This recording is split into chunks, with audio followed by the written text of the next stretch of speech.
Ninth meeting of the Monmouth Planning Board. I'm Steve O'Donnell, the chair. We have two members absent, so the alternates will be voting tonight. So we have Dave Shaw, Dave Mills, Bonnie Green, and Larry Saucier as other members. We've got a very long agenda tonight. And I'll just run through the projects. We're going to take up first the shoreland zoning issue for Tyler Baker. Then we're going to do the shoreland zoning matter for Bill and Stacy Butterfield.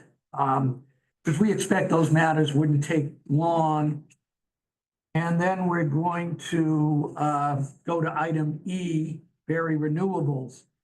So the public hearing on 1063 Main Street, we're probably not going to get to that till 8 o'clock. So if people are welcome to stay or to come back. It's just, we got a lot on the agenda tonight. And when we do a public hearing, the procedure we follow is the applicant can speak first and kind of describe what they're doing. Then the planning board, if they have any questions, those members can ask some questions. And then we'll have the public, if there's interest on any particular item, to make comment or ask questions. As a chair, sometimes I have to tell people, you're raising an issue that really isn't a planning board issue. The planning board follows whatever the ordinances are that the members of the town have approved by voting. And there are specific standards that we apply. And I know sometimes people have an interest in a particular effect that a project may have, but it may be beyond our purview, beyond our authority. And I don't know if that's going to happen, but I may have to, for the sake of time and giving people a chance to speak, to say, this isn't the forum for that. Or you may have to go talk to the owner developer to see if you can come to some agreement to address the concerns that you have, which are kind of outside our review purview. So anyway, I'll call the meeting to order. I did the roll call. We have minutes, and I think we'll defer those to the end of the meeting. Is that?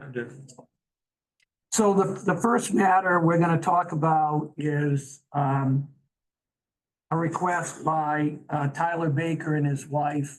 Sorry, I don't remember your first name. Okay, it's Lillian. Lillian. For a shoreland zoning permit, and they want to,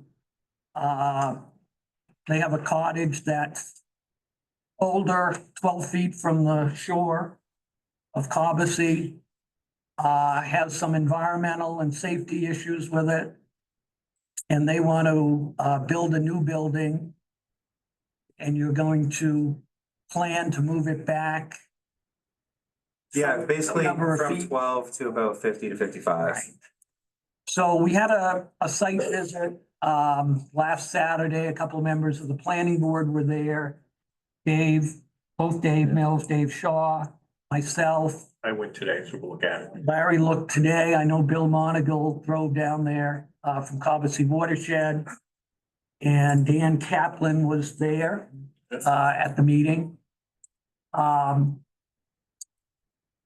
So just give a, for the audience, Tyler, kind of a brief, summary of what's going on and why you need to do this. And Yeah, I mean, basically it's an old camp. We have really, really high radon, air and water radon, and it's mold. There's no insulation on the walls, especially this past couple weeks. The heat's been just full bore.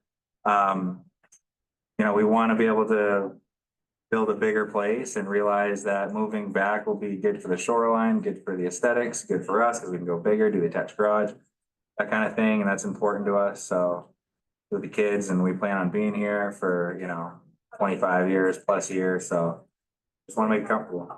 And as I understand, there was a permit issued for the garage some years ago, and that's actually more than 100 feet setback from the lake. The area of concern is, development within 100 feet. Yeah. And so And we, that garage will be torn down as well. yeah. Yeah. And I think at the site visit, you indicated some trees have to be removed, and we have indicated to you, you should probably come up with a replanting plan that takes into account the trees you're removing and Yeah. where you plan to do the work. Bill, do you have concerns about what you've seen on their application? No, not especially, no. No, I mean, it's not incredibly steep, it's gradual kind of, and then it flattens out a little bit as you get down near the bottom. I looked at what was in the packet that Isabel sent me, describing, the crushed stone below the roof drip line, stuff like that. Your standard recommendation, things we generally recommend. Yeah. I didn't see anything. Bill, for those who don't know, is the executive director of Cobussy Watershed. And the planning board asked him as kind of a consultant for us to give input on how any development is going to affect the lake watersheds. Okay, questions by the board? Comments? Did you talk to the codes officer when you made application to the first time? Did he go over the application with you? The actual building permit The application? building permit application? No. He didn't. Because that had to get denied in order for you to get here. Tonight, no. Yeah, that's. No, but everything's What has to happen. filled out and stuff like that. I've sent multiple emails. I haven't gotten anything back, but. I'm just curious on the height of the building to the eave line from the lowest point of earth. You have to know what the heights of your. No, but I can figure that out. It's just what's on the plan there is what we're planning on. There are no dimensions on it. Yeah. We're limited to 25 feet. You're limited to 25 feet. You have two full extra high stories. And I can't imagine that it meets that 25 feet, the way it's set. So what I'm saying is, How far back until we start, and what's town ordinance and how far back until we get to that? Because most of the building is. it's the building height from the lowest point of earth, Even out of the 100-foot spot? anywhere of the building. It's not- Anywhere it's townwide. The thing is, The 25 feet is town ordinance? Yeah. Oh, I got you, okay. So it's Well, because, can we it's vote because on of that? fire, it's because of fire, equipment limitations. We can vote on the height though, right? No, we can't, so we're not can't gonna, change it. yeah. So all we do here tonight is kind of we do what's called a site review. And so we kind of say, yeah, you can place the building here. And maybe put some conditions, but the actual building permit, you have to apply for afterwards. But he won't approve a building plan that has, Yeah.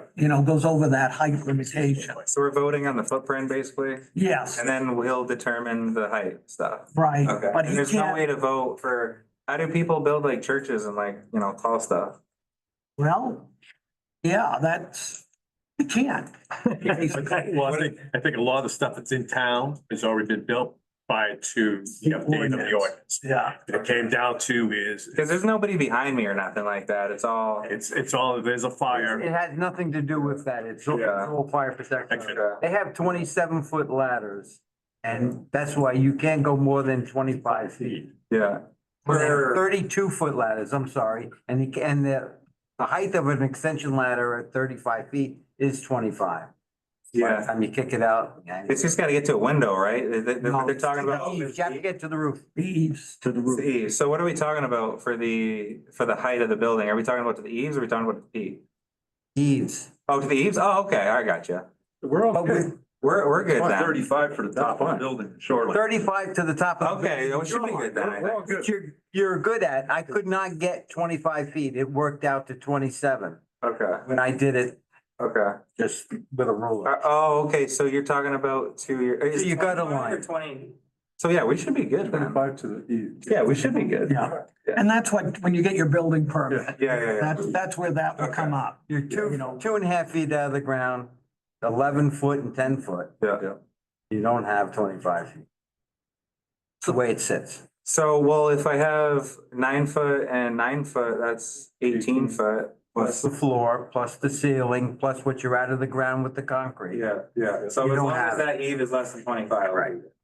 Yeah, I can. I don't want you to get to that point and have to go back and get new plans. Yeah. It's just sort of a heads I have up. to put an eyebrow across the front of the roof or something. I'm just kidding. Or you pitch in and buy 40-foot ladder. Yeah, I know, right? Maybe I just leave a 40-foot ladder leaned up against it. I don't know. Then you have to wait till June because we have.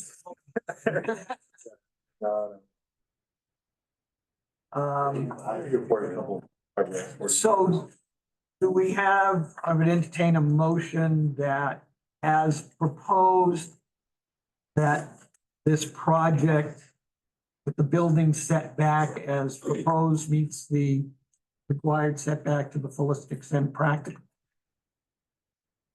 based on condition of the land, and I can make that a motion. is there a second? I'll second. Second by Larry. Any discussion on that? All in favor? Unanimous? Want to look at our review comments. Will we take another motion?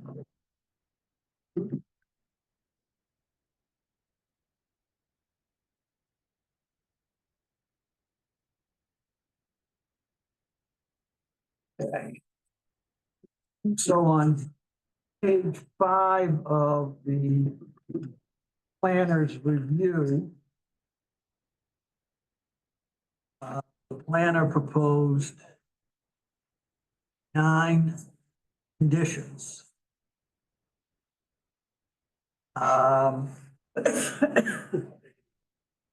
He does have a requirement for the permit by rule. Don't know if they have here, yeah, prior to start of construction, obtain a building permit is number 2. Erosion control measures is item number 3. Fresh stone along the drip edge of the buildings. Trees removed must be replanted with at least 1 native tree, 3 feet in height for every tree removed. Post-construction photographs. Principal and accessory structures may not exceed 35 feet in height per section 15B, which is what Dave was talking about.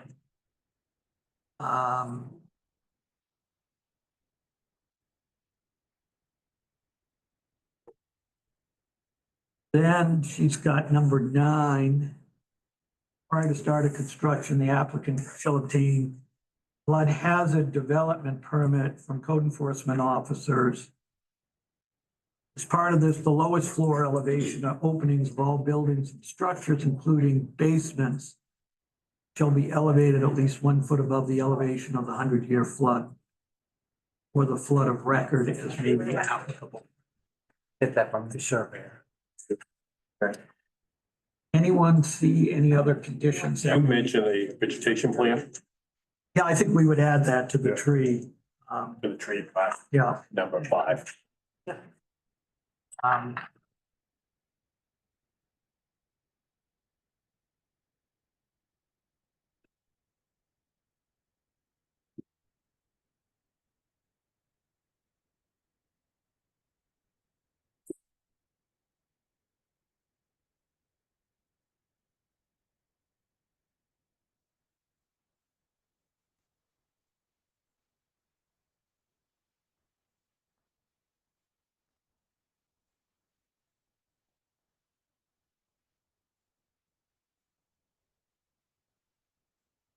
so planting plan to be submitted to town planner prior to start of construction. So that, You don't want that? I think it's covered. yeah, I think we've covered everything. But I just want you to double check it. So we got a well, we've got a private sewer system. Paperwork, isn't it fun? Yeah. I think we determined the application was complete at the last meeting. Yes. I think you have to be careful when you relocate the tank distance from the well. Yeah, so, it's on the other side of the foundation. Because you're not going to keep the pump station down by the old. No, so I want to put, I got the well on one side of the house. I want to put the tank on the other side of the house. Is there a leeway on the 50 feet if it's on the complete opposite side of the house? To us, it's up to the plumber. Okay, Plumbing laws. okay. All right, I'll figure that out. I'll make sure it's good to go. So do we have a motion to approve this? The field is where the pumped up Yeah. area is up on the top of it. Yeah. Yeah. I make a motion to approve this application with conditions. With the 9 conditions that are set out in the planner's summary. Yes. We have a second? Second. Okay. I think Larry beat you to the punch. That's okay. Give you the next one. Any, He's still awake. yeah, he's still, any further comment? All in favor of approving with the conditions? I am remote and just got let in now, so I have Okay. not been able to hear what's been going on. So if you could just tell me the property address on the application that you're talking about right now, please? Yeah, we're talking about the Baker Shoreland zoning matter. Okay, 12 great, thank Whittier you. Lane. That's not of interest to me, so that one's fine. Thank you. Okay. Okay. Okay, we took the vote, all in favor is unanimous? All right, so you'll get a written decision that might take 10 days, get that. So I get the vegetation plan to them and then the flood thing to them and then I get the building permit and then I should be. Plumbing Yeah. permit, Plumbing permit, building permit. demo permit. And, Yeah, you gotta get, the permit by rule, I've already got that in the works, so that'll be good to go. when we went there, you had silt fence Yeah. that's- already up. That looked really good. Yeah, Well done. yeah. Yeah, so the planning plan, you know, what I would do is take the map you provided us and kind of point out the trees that you're removing and where you're thinking of. I wanted to plant some trees between me and the neighbor anyway. It's just like there's nothing there, so it'll work out perfect. Okay. I got plenty of room to put trees there. Yeah, all right. Yep.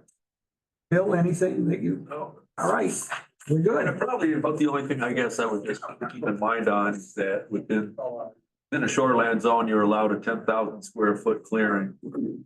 And, or 25%, or you are allowed 10,000 square feet. That's 100 by 100. And you know, if you're going to exceed that by clearing trees, you have to at least make sure that you don't exceed the 10,000 square feet. Anything more than your normal lot size, I think, It should be then reflected in. 25% of the lot. So the balance should be reflected in the replanting plan. That's right. If you have to do. If you have, right now you might only be 10% of the lot. I don't know if you go up to like 10 or 20%, 25% or 10,000 square. Thank you. Okay. Great. Thanks, guys. Appreciate it. Have a great night. Yep. Oh. Okay, we can move on, I think, to the Butterfields. Mr. Butterfield here? Yeah, oh, there he is, sorry. Anything different from what you provided us a picture, I saw that came in, it's great. I don't know if anyone saw that, we kind of asked, what does it look like? Okay. So for the benefit of the audience, do you mind just saying what you're doing and why you're doing it?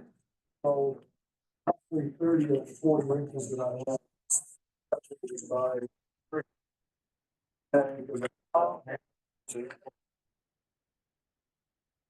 It's not testable. Started with forest management plan identified the need for any management practice. We identified there was some invasive species that was involved, so then the recommendation came that that could be removed. And some of it is overgrown so much that it needs to be removed by mechanical means. And this was all then, so then we involved the NRCS, to help figure that out along with the forester that did the plan originally. So then they proposed a plan or proposed an option for us. And that's kind of how we got rolling, so it's gonna solve multiple, access to a piece of property that we don't currently have access to. And then to manage the woodlot, deal with the invasive species. So that's kind of why we started this. And so they, and RCS, in conjunction with DEP and whoever else they work with, they engineered the whole project. Right, so you're gonna have some kind of means to cross Chalk Stream, and your property is on Bonin Road, for the benefit of the audience. Okay. Any questions, comments from the board? Bill, do you have any? No. And again, the application materials were on the town website. That really, you got some really detailed drawings and plans that, Showed up very well. yeah. Okay. Good advice.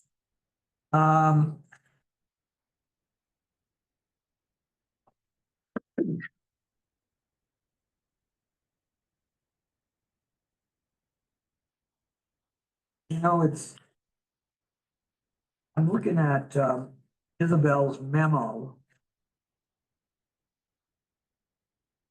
He thought we should go through the criteria. Included it, so I think we probably will make a just the first issue. I think because it's such overgrown with stuff that is going to get replaced or Yeah. removed. Okay. Wanted it in the record. So the first item will list project. Well, first of all, is there anyone in the audience that has question or comment about this project? Not, we'll move on The then. application is complete now. Yeah. I think it was complete. With missing- Oh, we didn't have the photos. Right. So we'll I take them move the application is now complete. for a second. Second. Bonnie, second. All in favor? Unanimous? Will the proposal maintain safe and healthful conditions? Would entertain a motion on that. Second. Any discussion? All in favor? There's a motion in a second. So I- Dave and Dave. Got it, Dave and Dave, all in favor is unanimous? Yep. The second condition. Will the project result in water pollution, erosion, or sedimentation to surface water? You note standard management practices are required to prevent soil erosion on the banks of Jock Stream, and I think she's got a proposed condition. So I'll entertain a motion. So moved. Will Will not result. It's your motion, Dave. Is there a second? Dave and Dave? Any discussion? All in favor? Will the project as proposed adequately provide for the disposal of wastewater? That's a non-applicable. Will this project will and will not have an adverse impact on spawning grounds, fish, aquatic life, bird, or other wildlife habitat? not. Is there a second? Dave and Dave, all in favor? Okay, 5-0. Will the project as proposed conserve shore cover and visual as well as actual points of access to inland waters? Move it, Will. Second, all in favor? 5-0.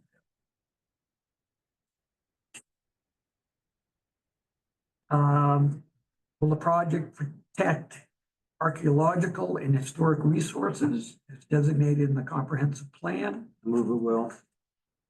Or second? Any discussion? All in favor?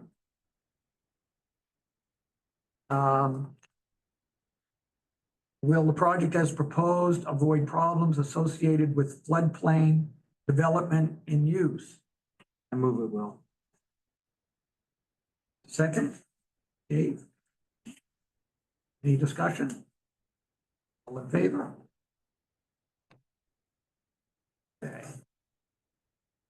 Is the project as proposed in conformance with the provisions of section 15 land use standards? Move it is. That's section 15C of the ordinance. Second. Final. All in favor?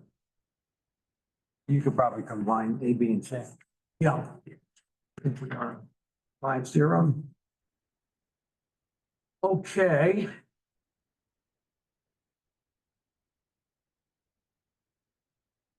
And then there are draft findings. Which are on page 3 of her notes. 6 conditions.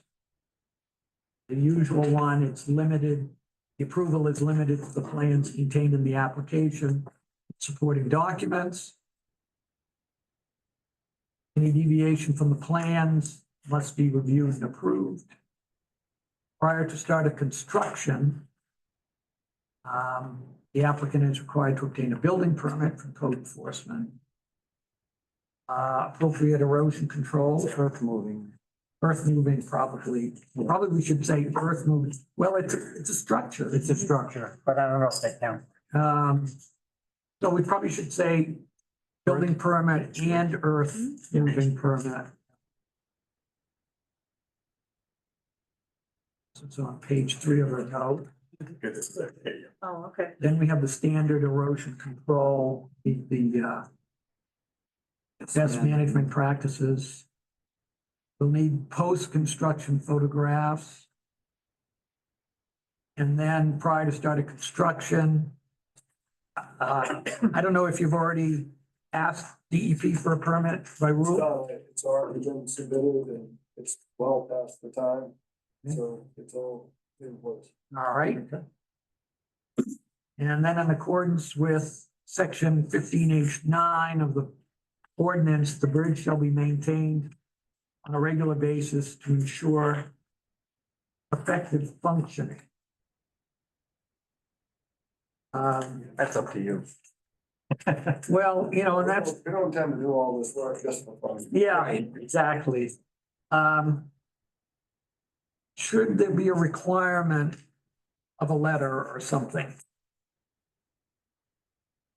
On private property, it's only accessed by In 10 years, 10 years? Every 10 years? every 10 years. Yeah. Every 10 years, property owner shall provide letter. Yeah. It can be done with a picture. Oh, yeah, shall provide letter on condition supported by photograph.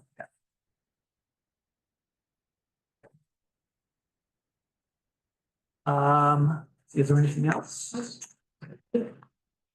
So I entertain a motion to approve this with condition that we've set forth. Make a motion to approve with these listed conditions.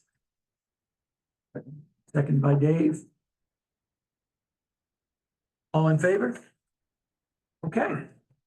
So we'll get you a written decision.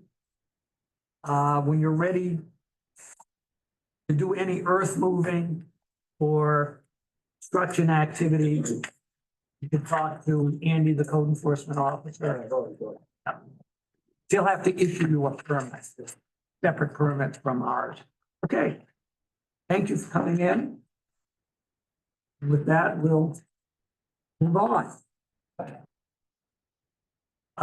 So now we're discussing the continued review for Berry Renewables LLC for a 0.99 megawatt solar array in gravel access drive at 65 Berry Road. If you're comfortable there, that's fine. Or you can move up, it's up to you. And I think at the last meeting, we had a public hearing back in December. And I think the issue that came up was kind of on whether it's needed to ensure that phosphorus allocation for the project, especially the road, was going to include both parcels. That the concern was that this was going to use up pretty much the phosphorus allocation for the parcel, for the two parcels. So that we need to kind of ensure that from the town standpoint, that there'd be no disturbance on the lots other than this parcel. No tree removal, no soil removal, no construction of other structures that would in some ways impact phosphorus. And I think you indicated you talked to the owner. You can update us. We did speak to the owner about it, but we looked more into what's covered by the stormwater permit that we had to submit for this. And essentially, because both lots were listed on the stormwater permit, both lots in their entirety are covered under stormwater management law, which means that any future development that happens on those two parcels would have to be reviewed by DEP. It requires an amendment to that permit. So any future soil movement, tree removal, anything like that would require an amendment to the permit, which means that DEP would have to review it, be required to stay underneath the phosphorus budget for that parcel with any new development. And so the concern of the town would be that we have to ensure that if we felt there was some issue and DEP didn't take enforcement action, that the town could. Because we have our separate ordinance. And did I see that there was is there a new lease agreement with the owner that we're? So I spoke to Isabel about it and she said, I explained stormwater permit, that her recommendation to include it with a condition. That way it would. All right, let's take a look at what. Property would be aware of this. Yeah, Steve, it's Isabel. I'm online. Oh, hi, you're there. I wasn't Hi. sure you were going to be. Yeah, no problem. No problem. So I can jump in a little bit. So Okay. I know that there was some discussion at the last meeting on, potentially doing an easement over the remainder of the property. That's not really the appropriate use of an easement in this case. So what I had suggested, and you'll see it in red in the findings of fact document that was included in the meeting packet. I had added a condition that sort of explains that the entirety of the site is subject to a stormwater permit from DEP. And that further changes to the site that may generate phosphorus, including but not limited to further development that might or might not be subject to local planning board review, will be required to obtain an amended stormwater permit from Maine DEP The property owners and any future successors and assigns are well advised to familiarize themselves with the stormwater permit requirements, which will also be on file at the town office per condition number 5. My thought here was that because our approved findings document gets recorded on the registry of deeds, anyone in the future doing their due diligence on this property will see that condition.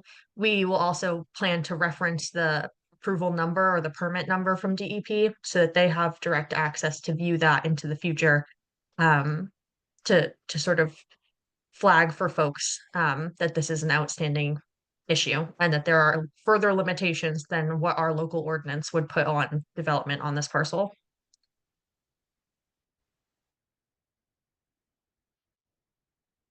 Bill, from your standpoint, obviously watershed district concerns. Think Well, that's, I mean, there's no, environmental concerns as it's proposed right now. It's just my experience is that if DEP is left to be the only enforcer or regulatory agent here, I don't always see a lot of even much more highly visible, publicly visible sites being actively enforced or regulated. And that's why I just think in some way, town should have at least some control.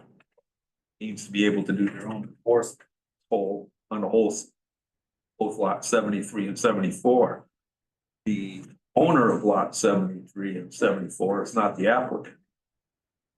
And that's just my concern, is that if DEP does not enforce, even if they're notified of a violation, is the town left to not be able to do anything? And who is responsible then? That's my question. Who's responsible if something happens, if when you're building the road, you run into an issue and then it's not.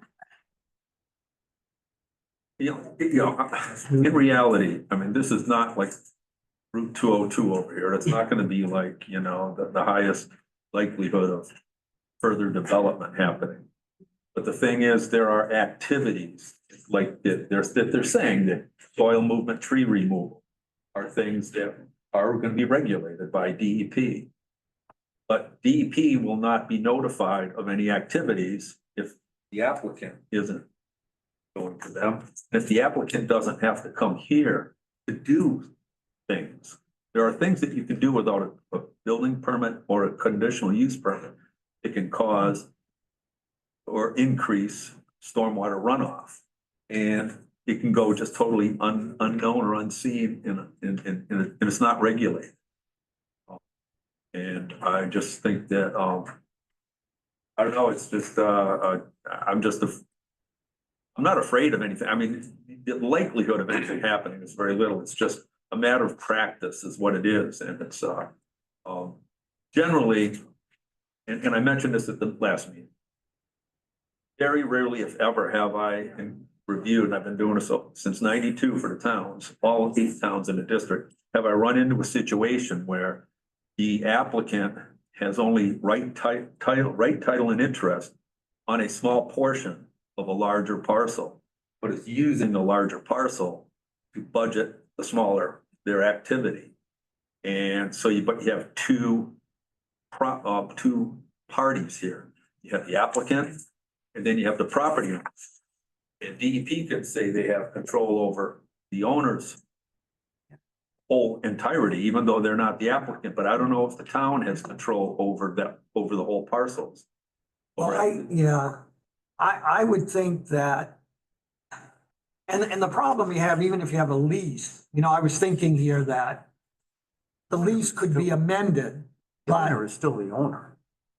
well, I think the applicant, because of this other lot, has to include the owner. Otherwise, the town has no jurisdiction, so to speak, over him. The town application or the DEP application, that's the. Well, no, the town application, our application. think it lists the tax map and parcel. Well, it does, but it doesn't, he is not a party. Because he's granting you the right to use that driveway, gravelway, I'm not sure that's enough to give us control over the rest of that parcel. Do you know what other, Um, I was just gonna say, what other towns in a similar situation, how they handle this so that they have who jurisdiction? knows? I mean, this is the first time we've run into I this. still think that anything that they're renting, they're leasing a portion of the whole is still owned by the owner. It's just a lease.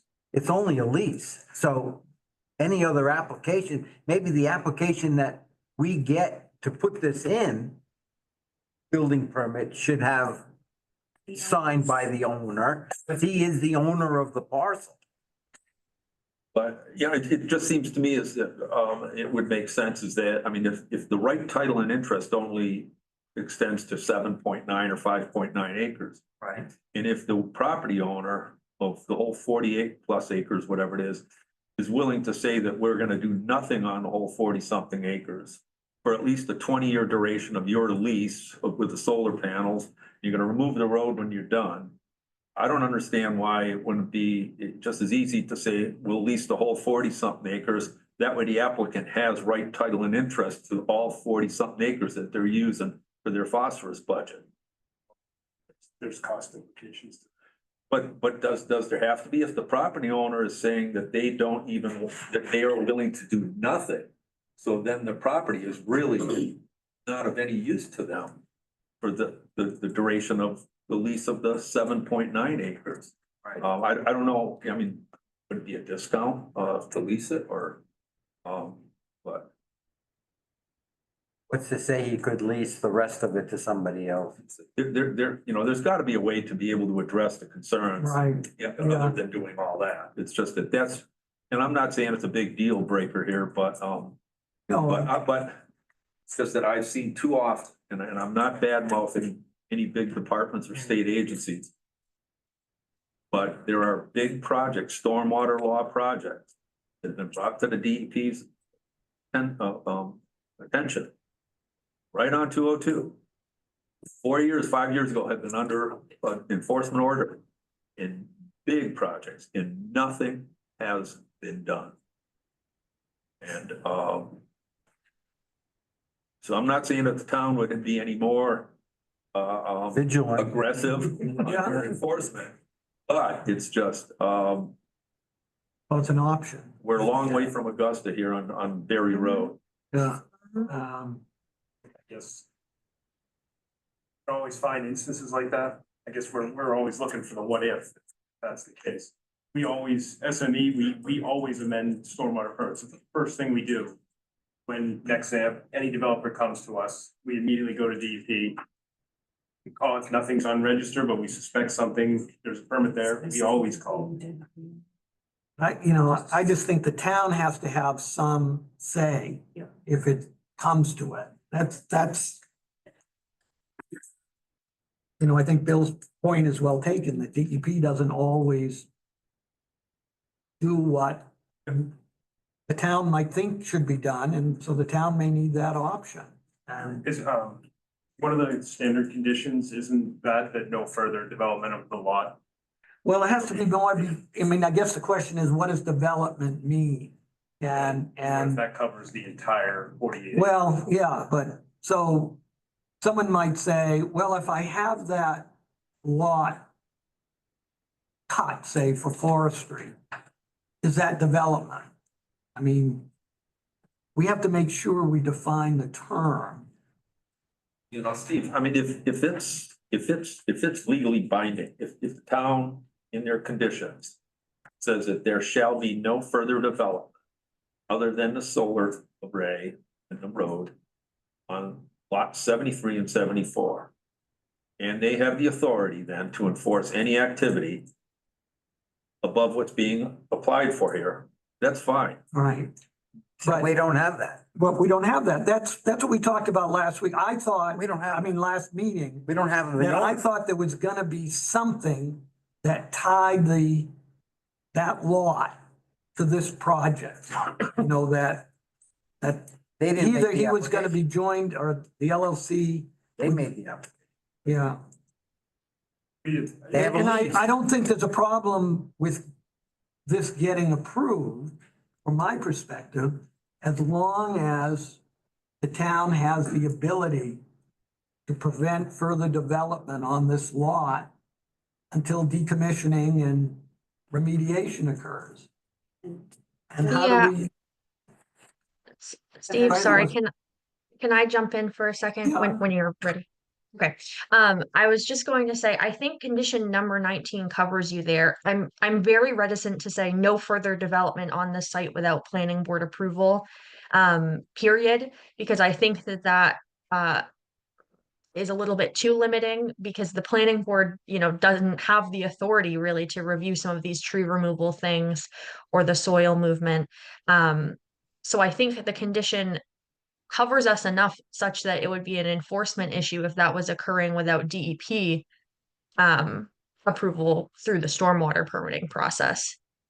So if that condition is not being followed, we could enforce that as a municipality through Yeah, that but being I a mean, violation. is someone gonna say, how could you apply that condition to the to this parcel if we don't have? In 5 years, there's we're gonna be 4 codes officers down the road. They're not even gonna look at this.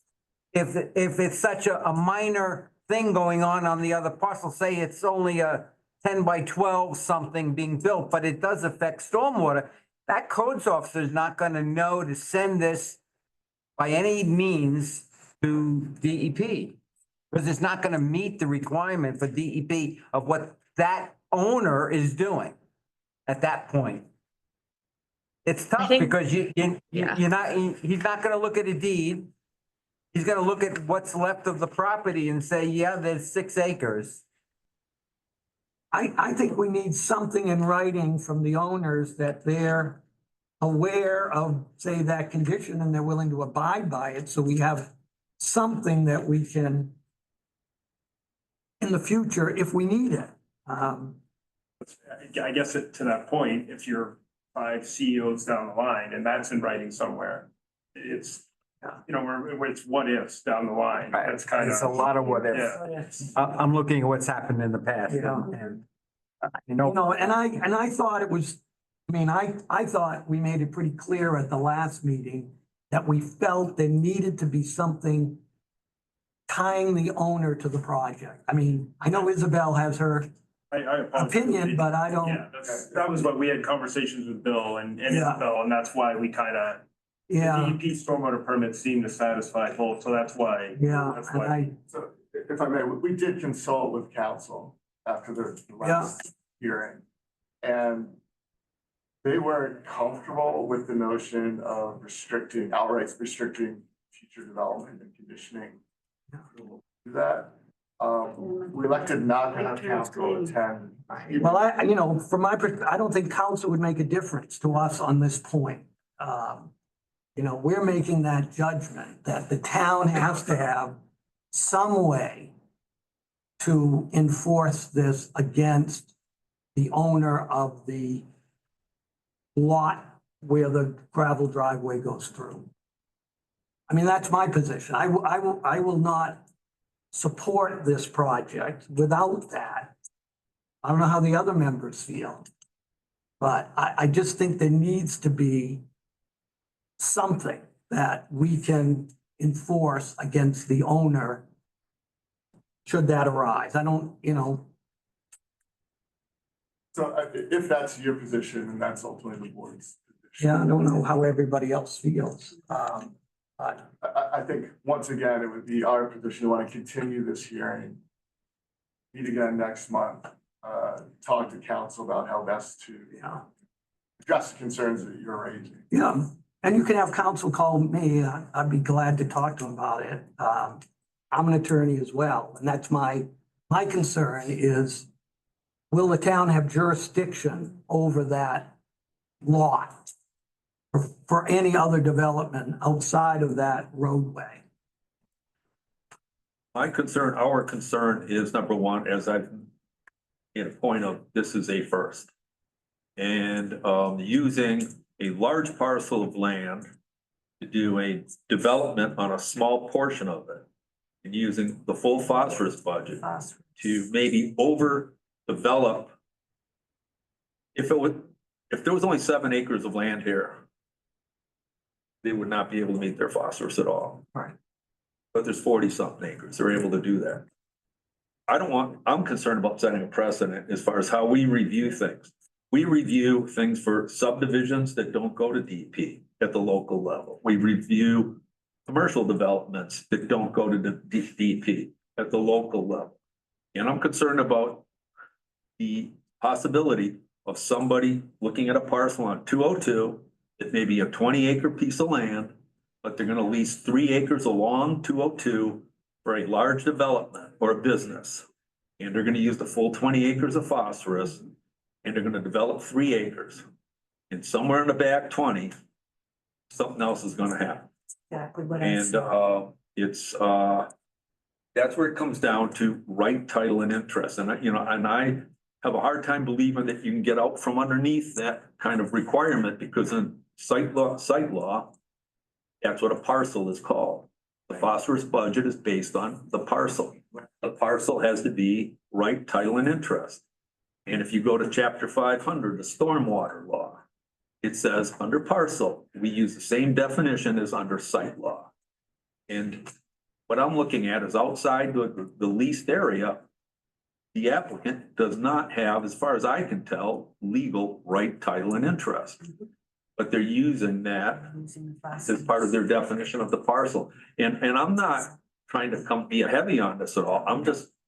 I've reviewed hundreds and hundreds of projects, and I don't want to all of a sudden say, we're gonna start entertaining this, and then we're gonna see how we can monitor these projects. But it's just, I respect the methodology that DP has developed, because it has always allowed us to look at things subjectively and use the same yardstick on every project.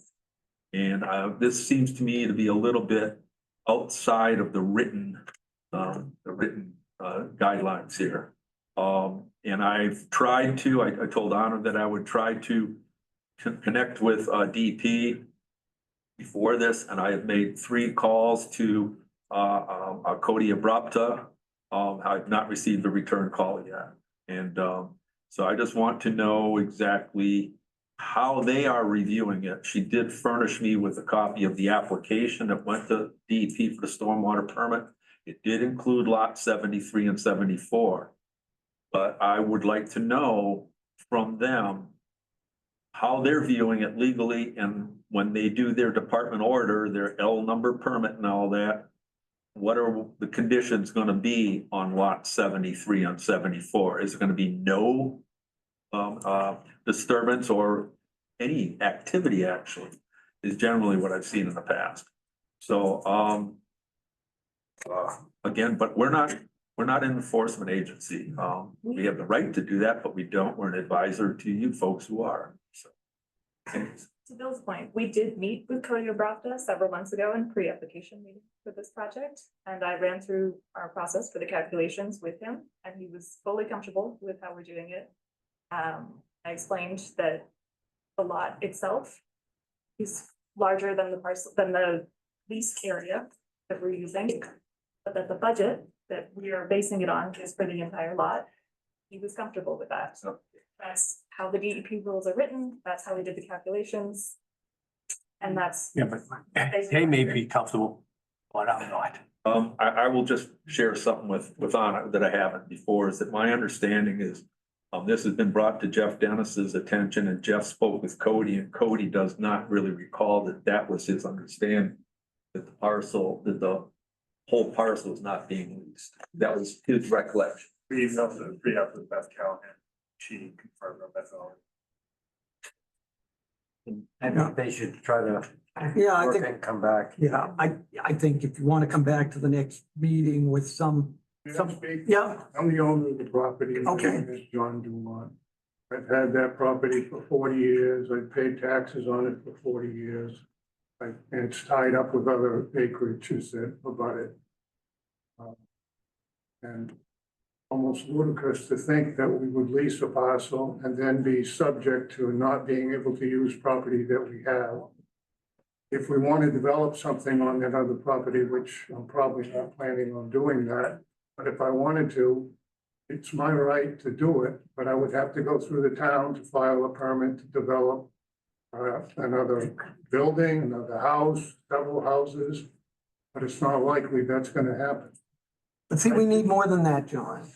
Well, you're not gonna get me to say that I'm gonna not do any development or I can't cut trees on my own property.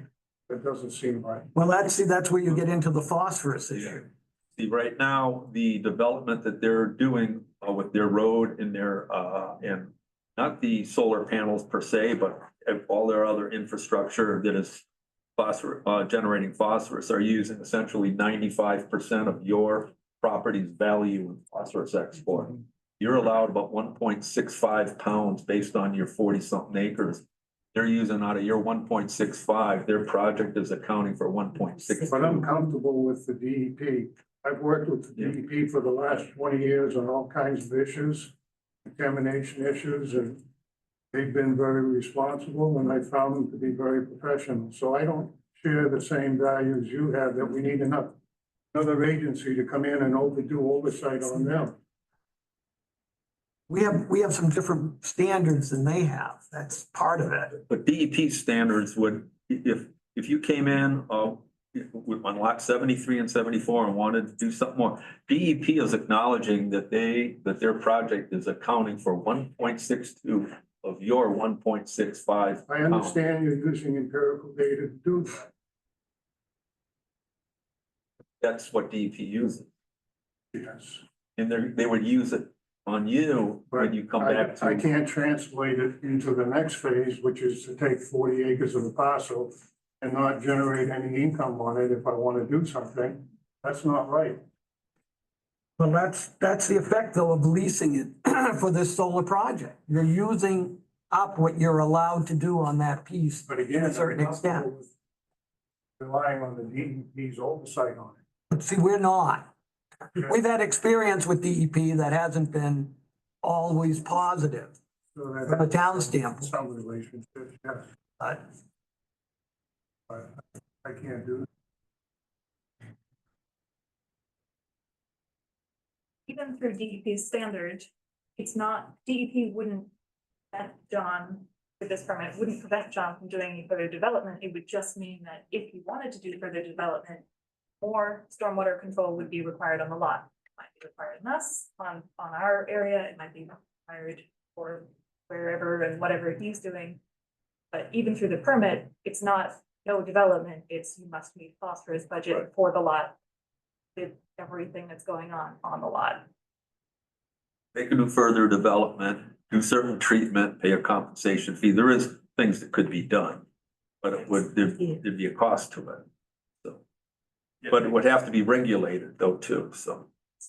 I guess how would the town's enforcement be different if XAMP wasn't the party, or if the owner was proposing this? And he still used all his land? You would sign a piece of paper saying no further development, Yeah, that's, I mean, it's basically the lot is getting that same condition. unless you got further, another approval from the DEP. Yeah, that's why it's gonna be the But same. we can't do that to you, because you have no control over him. But the lot is listed.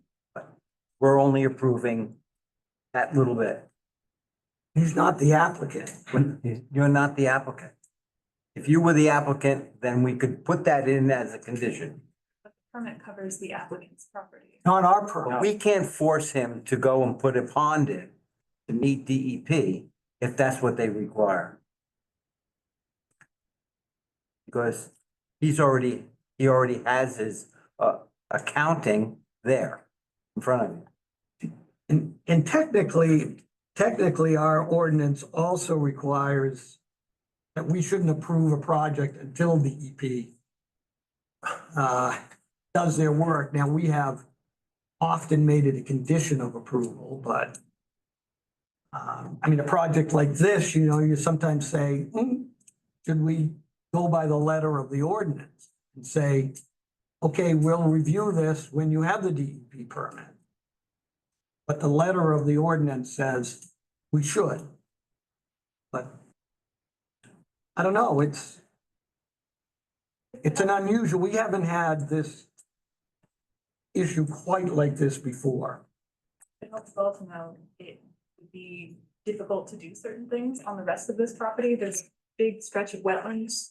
Oh, yeah, I mean, we know it's not, but it's more, we don't know what's gonna happen if John sells this piece, subject to, and someone else comes in and starts doing stuff without a permit, and then we say, we have no authority over that person.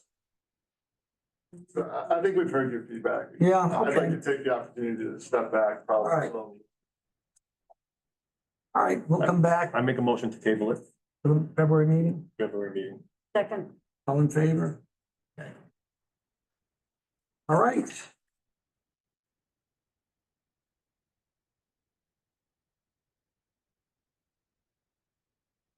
Okay. So probably can get the people in for 10:06:03.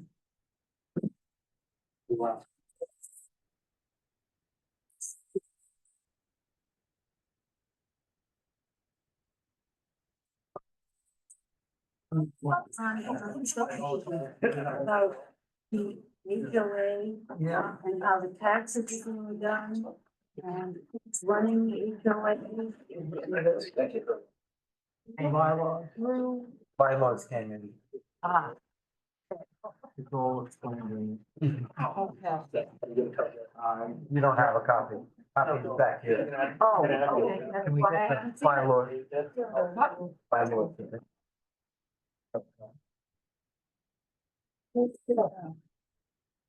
Okay, you know, the phosphorus. Is everyone in for 10:06? Yeah, we just gotta get set up All for. right, we'll give you a few minutes. Yep. That's, Thank you. Yeah, that's her copy. Did you say that? I can print another one, that's fine. Well, I have some questions about taxes. is the part that I gotta need it.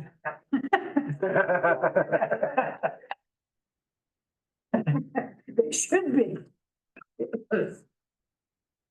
Oh, it used to be 25 cents a sheet, but now because we have to handle it 30. Yeah. Oh, okay. You know, every hand it goes to. Gets a little. While Jim's setting up, I'll just again go over, we're gonna, in a few minutes, open up a public hearing on the application by 1063 Main Street LLC for the 62 lot subdivision for those age 55 plus on 1063 Main Street. So the way we, excuse me, the way we operate with the public hearing, I think I said at the outset, there may be people who came in or logged in after I gave that earlier opening, but the procedure will be that the developer will give their kind of overview of the project. They've been before the board before, and so we've asked some questions, but the board may have other questions and comments. And then we'll open it up to the audience as a, you know, to give their questions, comments. And we'll give the applicant a chance to respond to those comments. And then at the public hearing, planning board doesn't make any decision. This is kind of an opportunity for the public, for the abutters, make their comments and learn more about the project. And from there, at a later time, the board would do their formal review, so. Are you all ready on Yes, your sir. end? Yes, All sir. right. Thank you for seeing us tonight. Yeah, hold on 1 minute. We'll have a motion to open a public hearing on this matter. Make a motion to open a public hearing Second, on 1063 LLC. second. Second by Larry. Okay, all in favor of going into a public hearing? Okay, Thank you, sir. Jim Coffin, Coffin Engineering and Surveying, representing 1063 Main Street LLC. This is a 33-acre piece of land on Main Street in Monmouth. There is public water and sewer there. We came before the board back in November, and subsequently we had a meeting on site with a neighborhood meeting with the planning board there as well. And we listened to everyone. We took your suggestions and we talked about a few things, i.e. snowmobile trails, other trails. And the developer would be happy to talk to someone about those. I know, sir, you two in the back are highly on the snowmobiles. And you, sir, with the water district, we have Du Bois and King doing a hydraulic analysis right now on your water line on Main Street. Just so you know, that's underway. I thought it'd be in my hands by now, but it's not. And that was mandated by the Winthrop Utility District. Go ahead, Bill. No, I thought you were saying it's my water. No, I was looking behind you, Bill. I'm sorry. Okay, there we go. All right. So we have to do a public meeting. We're gonna submit a slow water permit to the DEP, site location, a development application. And what that entails is we have to have a public meeting before we can submit it. This is gonna be our public meeting we're gonna use to submit that form within the next week or two. That being said, Bill, you will get your copy, as I promised you, as will the town. All right. Otherwise I'll have your cousin get it. Yeah, I know what you're gonna do. So we have two curb cuts. We have one to the south and one to the north. The project would start up north and progress. This is a 3.5-year project, the way we're looking at it, or the way that the developer is. And we intend to start up here and put the infrastructure in. This portion down in here is probably gonna be at the end of the game, if you will. So with this, we end up with about just under a mile of road. The road infrastructure with the utilities underneath it, that's water, sewer, and electric, is roughly about $3 million. So we realize we're gonna be on the hook for a bond for that. And we already priced that out as well. We wouldn't actually like to pull the bond though, until we have the permit from DEP, because this is a yearly fee, as you well know, and we don't want to start paying in January for something we can't do until July. So that would be the only thing we would ask of you. I've read Isabel's 19 conditions, and they seem like they're mostly standard conditions with the town, if you will. And one of them was the DEP permit being approved. So right now, if you drive out there, you're gonna see this one spec house being built. That's not part of this subdivision. Code enforcement asked me to take that off the subdivision so we could actually jump on this ahead of time, get a spec house going, work on the inside while the DEP permits languishing over there for 6 months. What's that? The model home, I'm sorry. We can't do any groundwork at all while that permit's at DEP. So there will be the only activity you can do is be cut a tree, but you can't stump it. That being said, this is also falls under Cobbossee Watershed District's realm, if you will, as far as phosphorus goes. And we do have to fill out the phosphorus section for that as well. So here's a color copy, if you will, and you can see this once again is your entire property line. Those little yellow blocks are houses. There's a community building down here, which is gonna have EV charging stations as well for all the people within the development. This is 55 and older with very little impact, if any, on the school system. Once again, we tried to stay out of these. We have some wetlands coming down the middle, if you will, and a couple pockets here and there. So the way we developed this was try to keep this area open, if you will, without any development there, so we didn't impact all those wetlands. Because once we hit 5,000 square feet of wetlands, we have to pay on. And that's $5.25 a square foot. So right now, we're about at $66,000 in lieu fee that we're gonna have to pay at the end of the project. 12,000 square feet. Correct, 12,485 square feet. Jim, just to orient us. Sure. Show. You want this up the sheet? No, where's Main? Here's Main Street right here, so my Right bad. on the right. Yeah. Just so people. are And we did aware. have a chance to meet also with Neil Wright, a couple weeks ago. It's good to see you here tonight. We actually walked through his land and he gave us some history of the land and it was actually pretty enjoyable. So that being said, once again, the community buildings, as far as you can get from Main Street, we've left 2 future tie-ins, if this ever gets developed all the way to Academy. We've left 2 ways to get there, if you will. And that would be great because we get extended water and sewer for wherever has any kind of a development there. This right here is basically, we're doing ditching here. We're not doing catch basins and curbs. So this is the 62 culverts that I need for the project.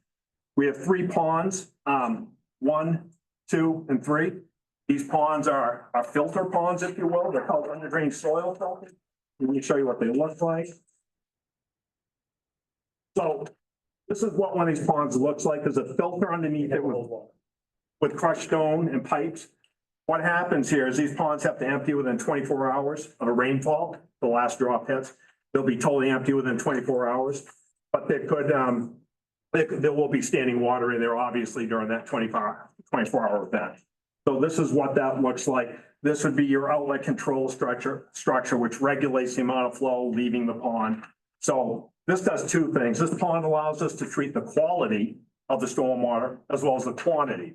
So whatever's going on to Main Street now, we have to be equal or less than that with the DEP as far as stormwater. Just so you know. Are you picking up any of the water from the road? Are we what? So I know some projects sometimes actually benefit the road, the drainage on the road. But your property is high enough that that's probably not an issue. Well, everything flows right to Main Street. Right. So it's a plus for us in a way. So the low points all along Main Street, which is where your ponds need to be. That being said, I mean, the biggest phosphorus component is that road, is all these roads. I mean, there's quite a bit of it too, but the method of treatment offsets that number quite substantially.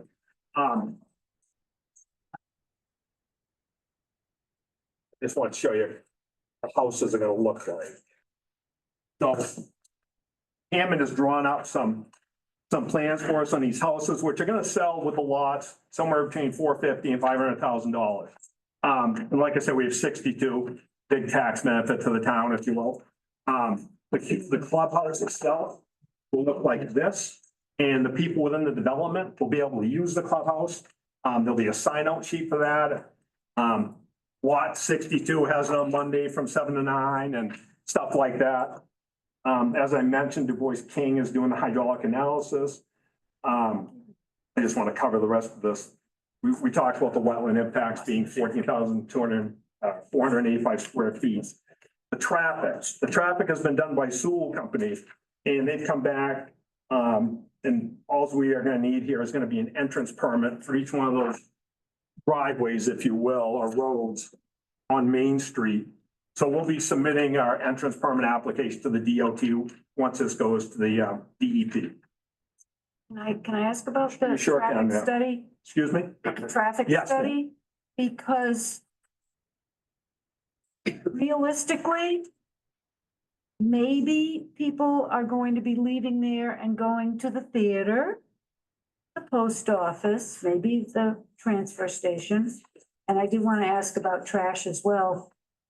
For the most part, however, if you're going to do grocery shopping, you're going to the left. If you're going to go to Walmart, you're going to the left. In fact, most of the time when people are leaving there because they've got errands or whatever they're doing, they're going to the left, which means that you've got those 2 lanes of traffic. Is there any plan? Has there been any discussion about at least a blinking light? No, ma'am, our traffic consultant said it wasn't warranted for this project. There's only 27 to 31 one-way trips. Peak hours are from 7 to 9 in the morning and 5 to 7 at night. Those are the peak hours they run their numbers on. That's when the most people are out in their cars and coming home from work, going to work. Interesting. Yeah. I was out at 1:30 this afternoon, and there was, in fact, a great deal of traffic going both ways on that road. So I don't know if it's not peak, That's but why we hire professionals to do the work. okay. Just, So I did get a letter from finally, the IF&W has been so backed up. It's taking them 5-6 months to get a letter generated. We finally got a letter on this, and every one of the letters will mention bats, they'll mention vernal pools, they'll mention leaving a 100-foot buffer from any stream, which is exactly what this letter says. We have no streams on site whatsoever. The bat situation is you can't cut trees in June and July. That's when their mating season is, if you will. And as far as vernal pools, we have a letter from Vaughn Smith Associates Estates who did our wetlands, that there are no vernal pools. So we've covered every aspect of that letter already. I just want to, I'll give it to you tonight to show that we got it.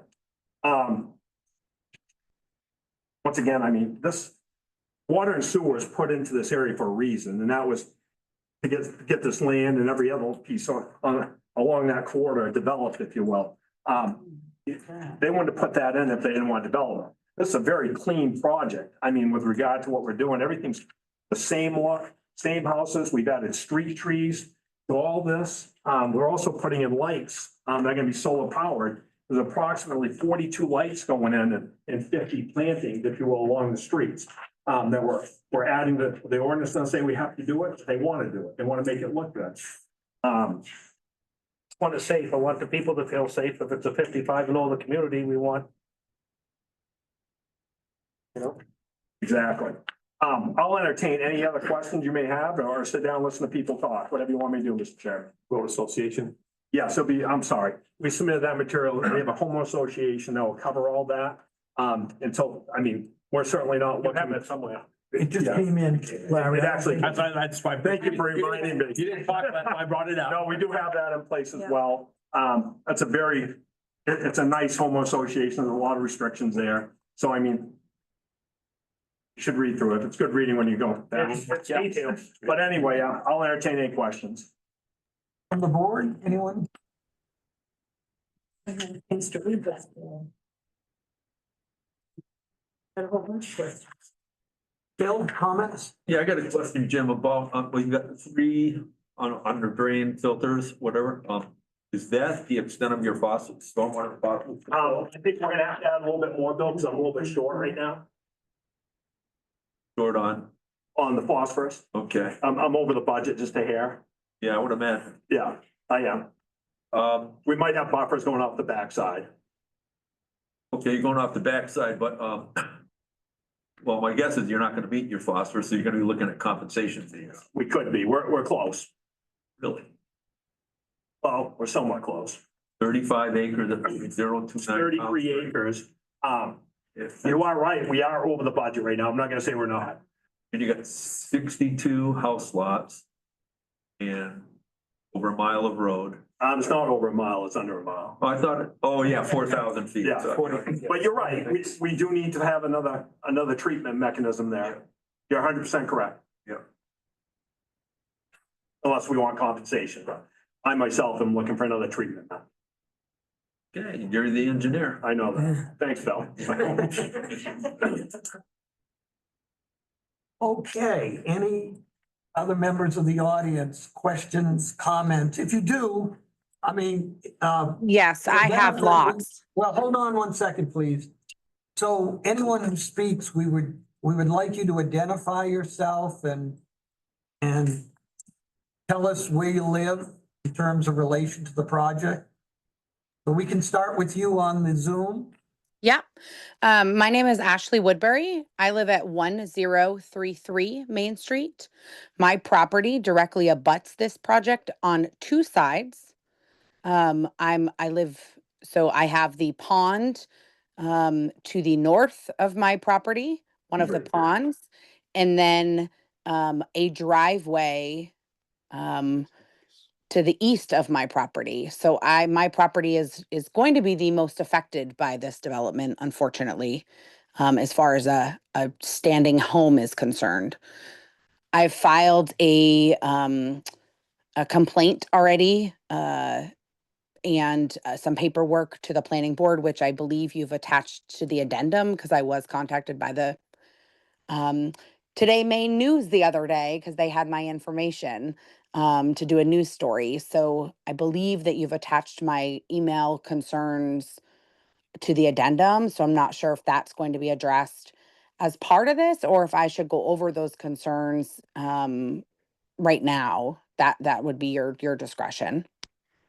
Well, I think that may be a good idea. I mean, I didn't. So you used the word complaint. Is it more concerns and complaint? I mean, complaint is I something have that both. So Someone's I violating some ordinance or something. yeah. So I have some concerns, and I also have a complaint as well, that, Sir Jim is aware of, because I've spoken to him multiple times, and unfortunately, Jim, you never stopped over like you said you were going to, and you never returned my phone calls, so that's now considered an unresolved complaint that I do think needs to be addressed, as it involves property damage. That's not our Yeah, concern. see, the planning board doesn't, we have no kind of enforcement, so Okay. if there's a complaint that has to go through code enforcement. Sure, yep, that's already been submitted, with no return call or email, so I will, I'll take that to the step further. So Mike, I will address my concerns or ask my question. So my concern is at this point, the pond system that is directly behind my property, um, the safety and security of pets, children, people on that, they were out there doing some soil samples the other day or a couple, maybe a month ago, knocking down some trees and digging some holes, which I do believe that they backfilled back in, which was great. But it is quite close to my property boundary. So I'm inquiring if prior to any construction is started, if a proper fence is going to be put on that boundary that is both sides of my property to reduce this, safety and security concerns with the amount of construction and large heavy equipment and the fact that there's going to be a pond right there. I think what we'll do, Ashley, is we'll take people's comments and concerns and then give Jim Coffin or the developer an opportunity to respond to all of them. Then if you feel they Okay. didn't address yours, you can, let us know, but just in terms of, Okay. So that's one concern is around the so pond. yeah, so that's one. The pond and the other side of the property is where the driveway is going to be. My concern is, the traffic coming in and out of there with 62 homes is going to be quite large. And that their driveway is directly abutting my driveway. So my concern is also safety and security for, pets and my children, as that's the sort of an open field right now, and that would follow up there. My second concern is the town prepared to handle the influx of 55, of 62 homes? So the fire department, do we have infrastructure within the fire department, within rescue, within our streets, our sidewalks, the post office to handle this influx without being a tax impact on the rest of us as residents? That would be number 3 concern. And I would just tell you that it's one of the requirements, fire, rescue, police get copy of this and can give us comment to the planning board as to what they see the impact would be on, public works, police, fire protection, Okay. ambulance. So that, Okay, thank you. I don't know, I hadn't checked to see recently whether we got anything. Mr. Chairman, we have all letters already. You have received those? Yes, sir. There's a copy. Additionally, to piggyback on what the lady had mentioned earlier on traffic, traffic in our town and speed is already a concern. So this is an additional concern of mine is the amount of traffic that is going to be trying to take a left to get to town with no traffic lights. So if you take an average of, this is 62 homes, 2 cars per home, that's 120 cars at minimum potentially, with 2 people. So that's a lot of traffic. So I second her concern. Now on that, as far as 55 plus, does the 55 plus requirement include Section 8 housing? So could somebody that is over 55 who is approved for Section 8 housing or a voucher become a resident at one of these homes? No, ma'am. Subletting. In the Okay. HOA. And so do all parties need to be over 55 plus, or can one party be 55 plus and then the other folks be under that? Whoever's name's on the deed. If the Okay, so owner's- yeah. If the owner's over 55, that meets the HOA. Okay. So I appreciate that. That is a huge one. And then I would like to hear about the snowmobile. My family's big into snowmobiles, hunting and utilizing, the public trails. I have kids in the school. So how would that impact with this going in? Is there going to be a trail that is still going to be accessible, a walking path? Not part of the application. Okay. Yeah, so the planning board has no kind of authority. We don't have any standard in our Okay. conditions on that sort of issue. So that's kind of a private matter between the interested groups and the developer. Okay. So Okay, we can't say to someone, oh, as a condition of approval, you got to keep that snowmobile trail open, because that's just not within our purview. Okay. So, Okay. Maybe it'll help with that. My name is Neil Wright. I own the back line of this project. And snowmobiles currently come through my land. They intersect there, and the snowmobile trail does not currently run across this Main Street properties. runs across yours. It comes behind mine. We moved the trails last year. So they go out, they come out, they go beside Go Away Lane right now.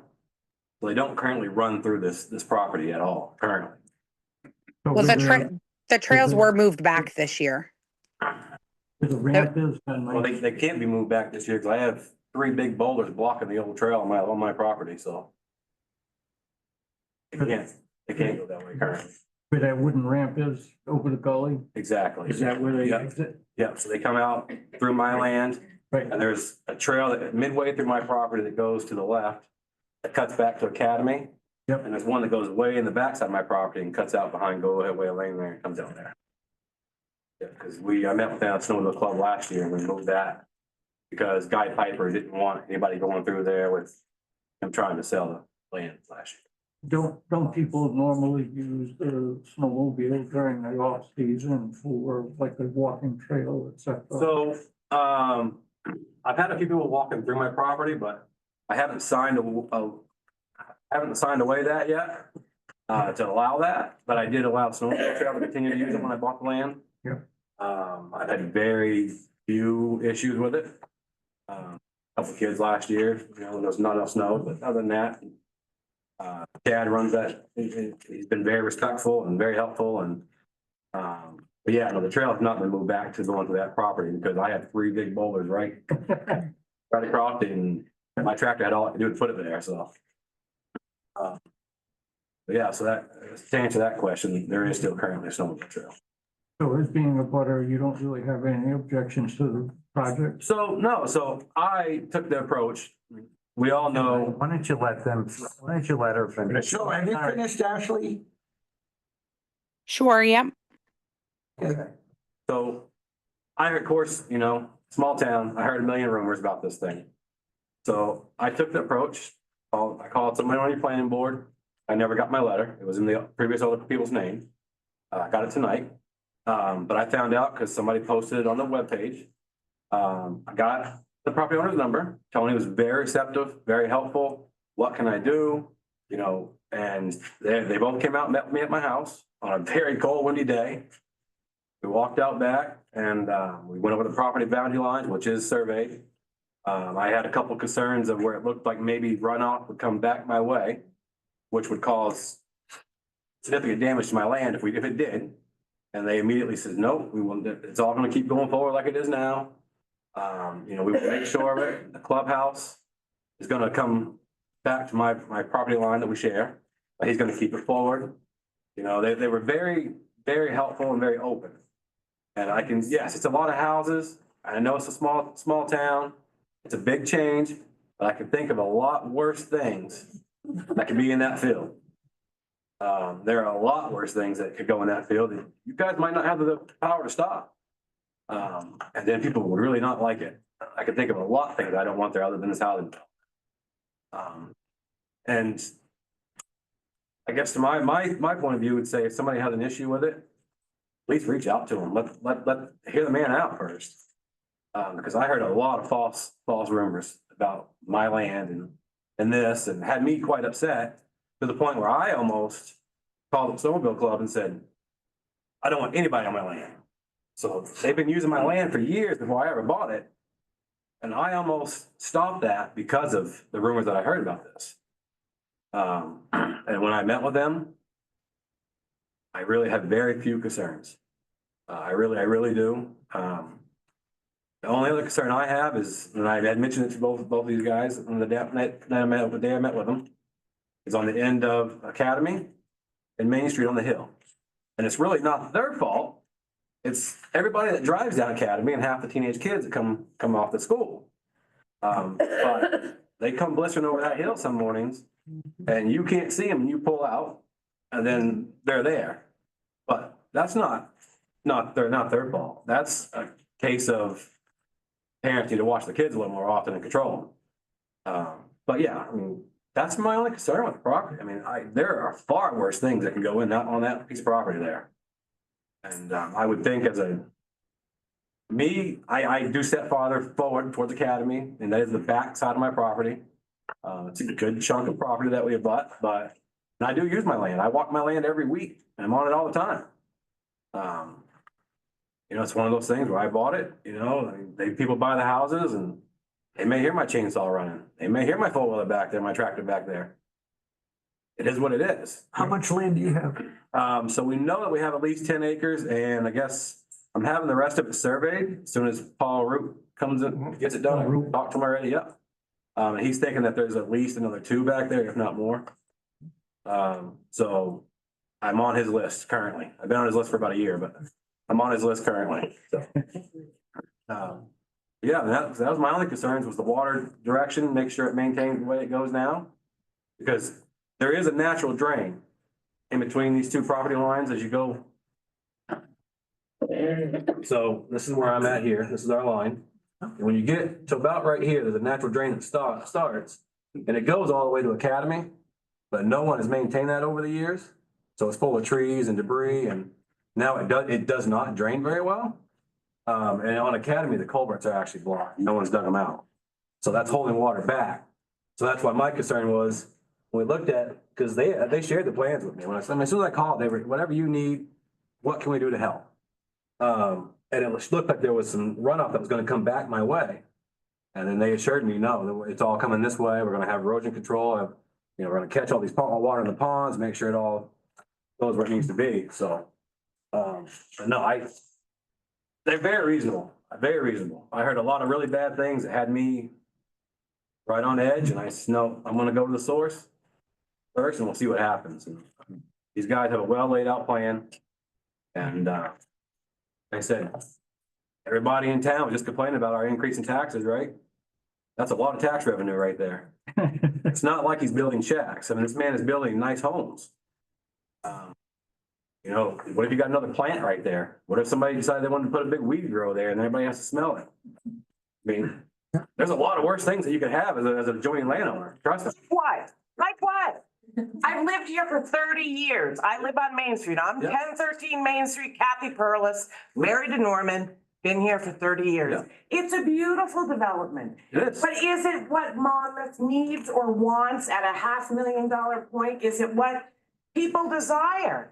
Yeah. Do you want to know how many houses between 202 and me at 1013 Main Street have gone up in 30 years? Anybody want to take a guess? A lot of 3 plus 20. The church down there, the trailer down there, the credit union down there, Sunrise Street went in up across Huey Lemasters with 2 houses. I mean, they have always. Is this the direction? The houses are beautiful. The neighborhood's beautiful. Looks like Yarmouth. Looks like Cumberland to me. Are there worse things? No. Is it worse that it could stay in green space? Everybody's gonna complain about taxes, whether you have 60 new houses or no new houses. There's always gonna be something to complain about, always. And they will. What people do. I just have a question and a concern, and the two are not related, but.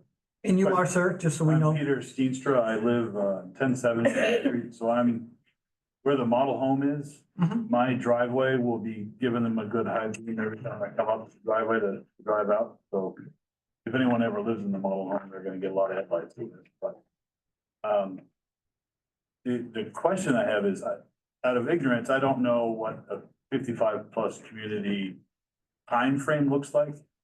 Like, for how long is it limited to this 55+? Is there a, does it go on forever? Is there a point at which? It's a deed restriction, right? That's it, that's right in the deed. It goes on forever. It's a deed restriction, Okay, all right, good. usually. All right, and then the other, so I'll be the third person to mention that the speed on the road is pretty, it's dangerous. You know, we've got people, really buzzing through, and like my kids don't go to the mailbox, that kind of stuff. And my question is if there's something that this development could do along the main street, even if it's adding a sidewalk, something that could benefit the town, or at least the roadway, to help give the appearance of this is residential, and we should probably not go 65 in this currently 45 zone. Because it's people coming in and out of this development are gonna, just like we have an accident every other day at the intersection up here on 202, there's gonna be a lot of problems. So Route 32 is a state road, so You can call DOT yourself and request a traffic survey for speed, and anybody can.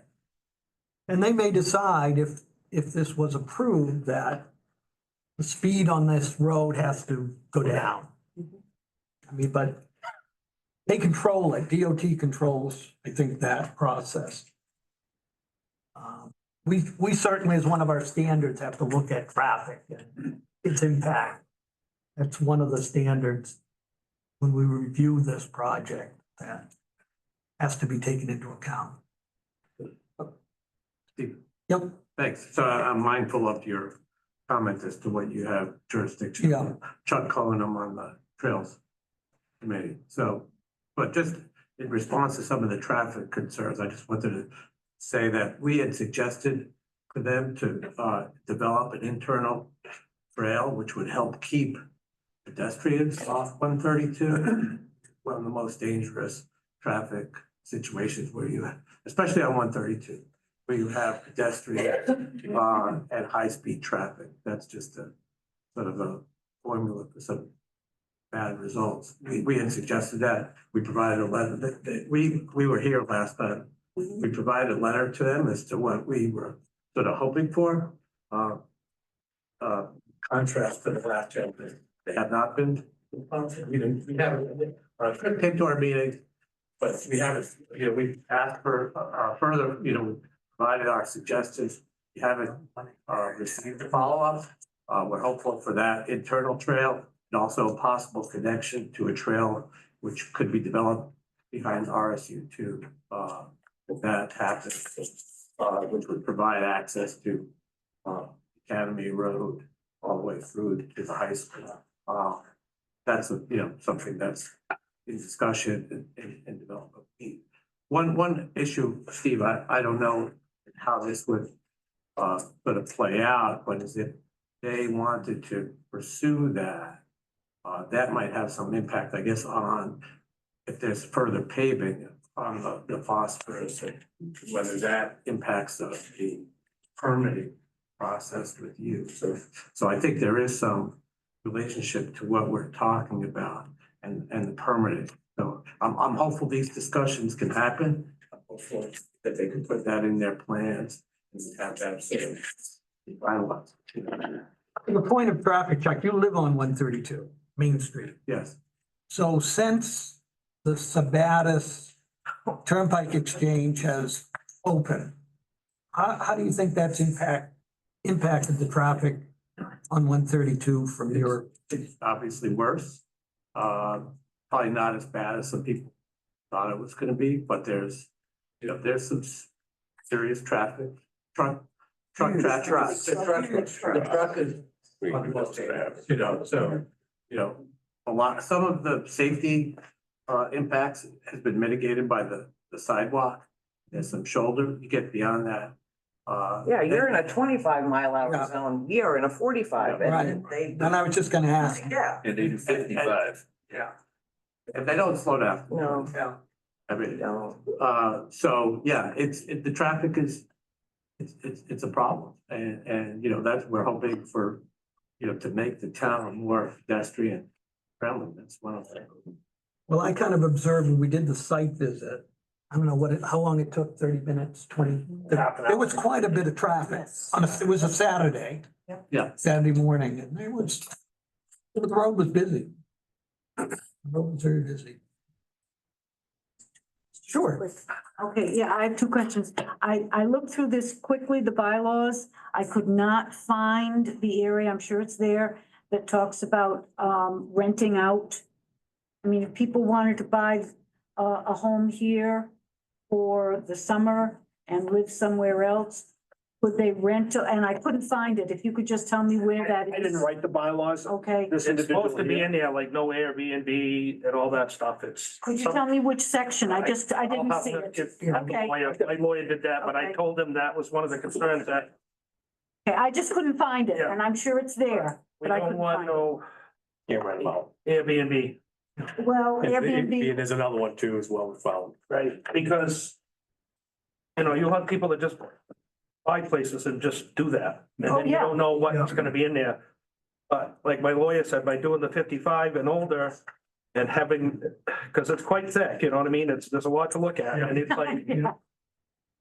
it's boilerplate, but it's not boilerplate. There's a lot added to it when you do a 55 and older community, because you've got people that always try to bend things a little bit, so. again, I'm sure it's there, in my quick perusal, I couldn't I can find it. find out. He's not here, so. Tony, I'll take a look at it tomorrow and I can answer. It's there though. Now, the other question I have has to do with the ponds. Oh, right. And I referenced this because it happened to my brother.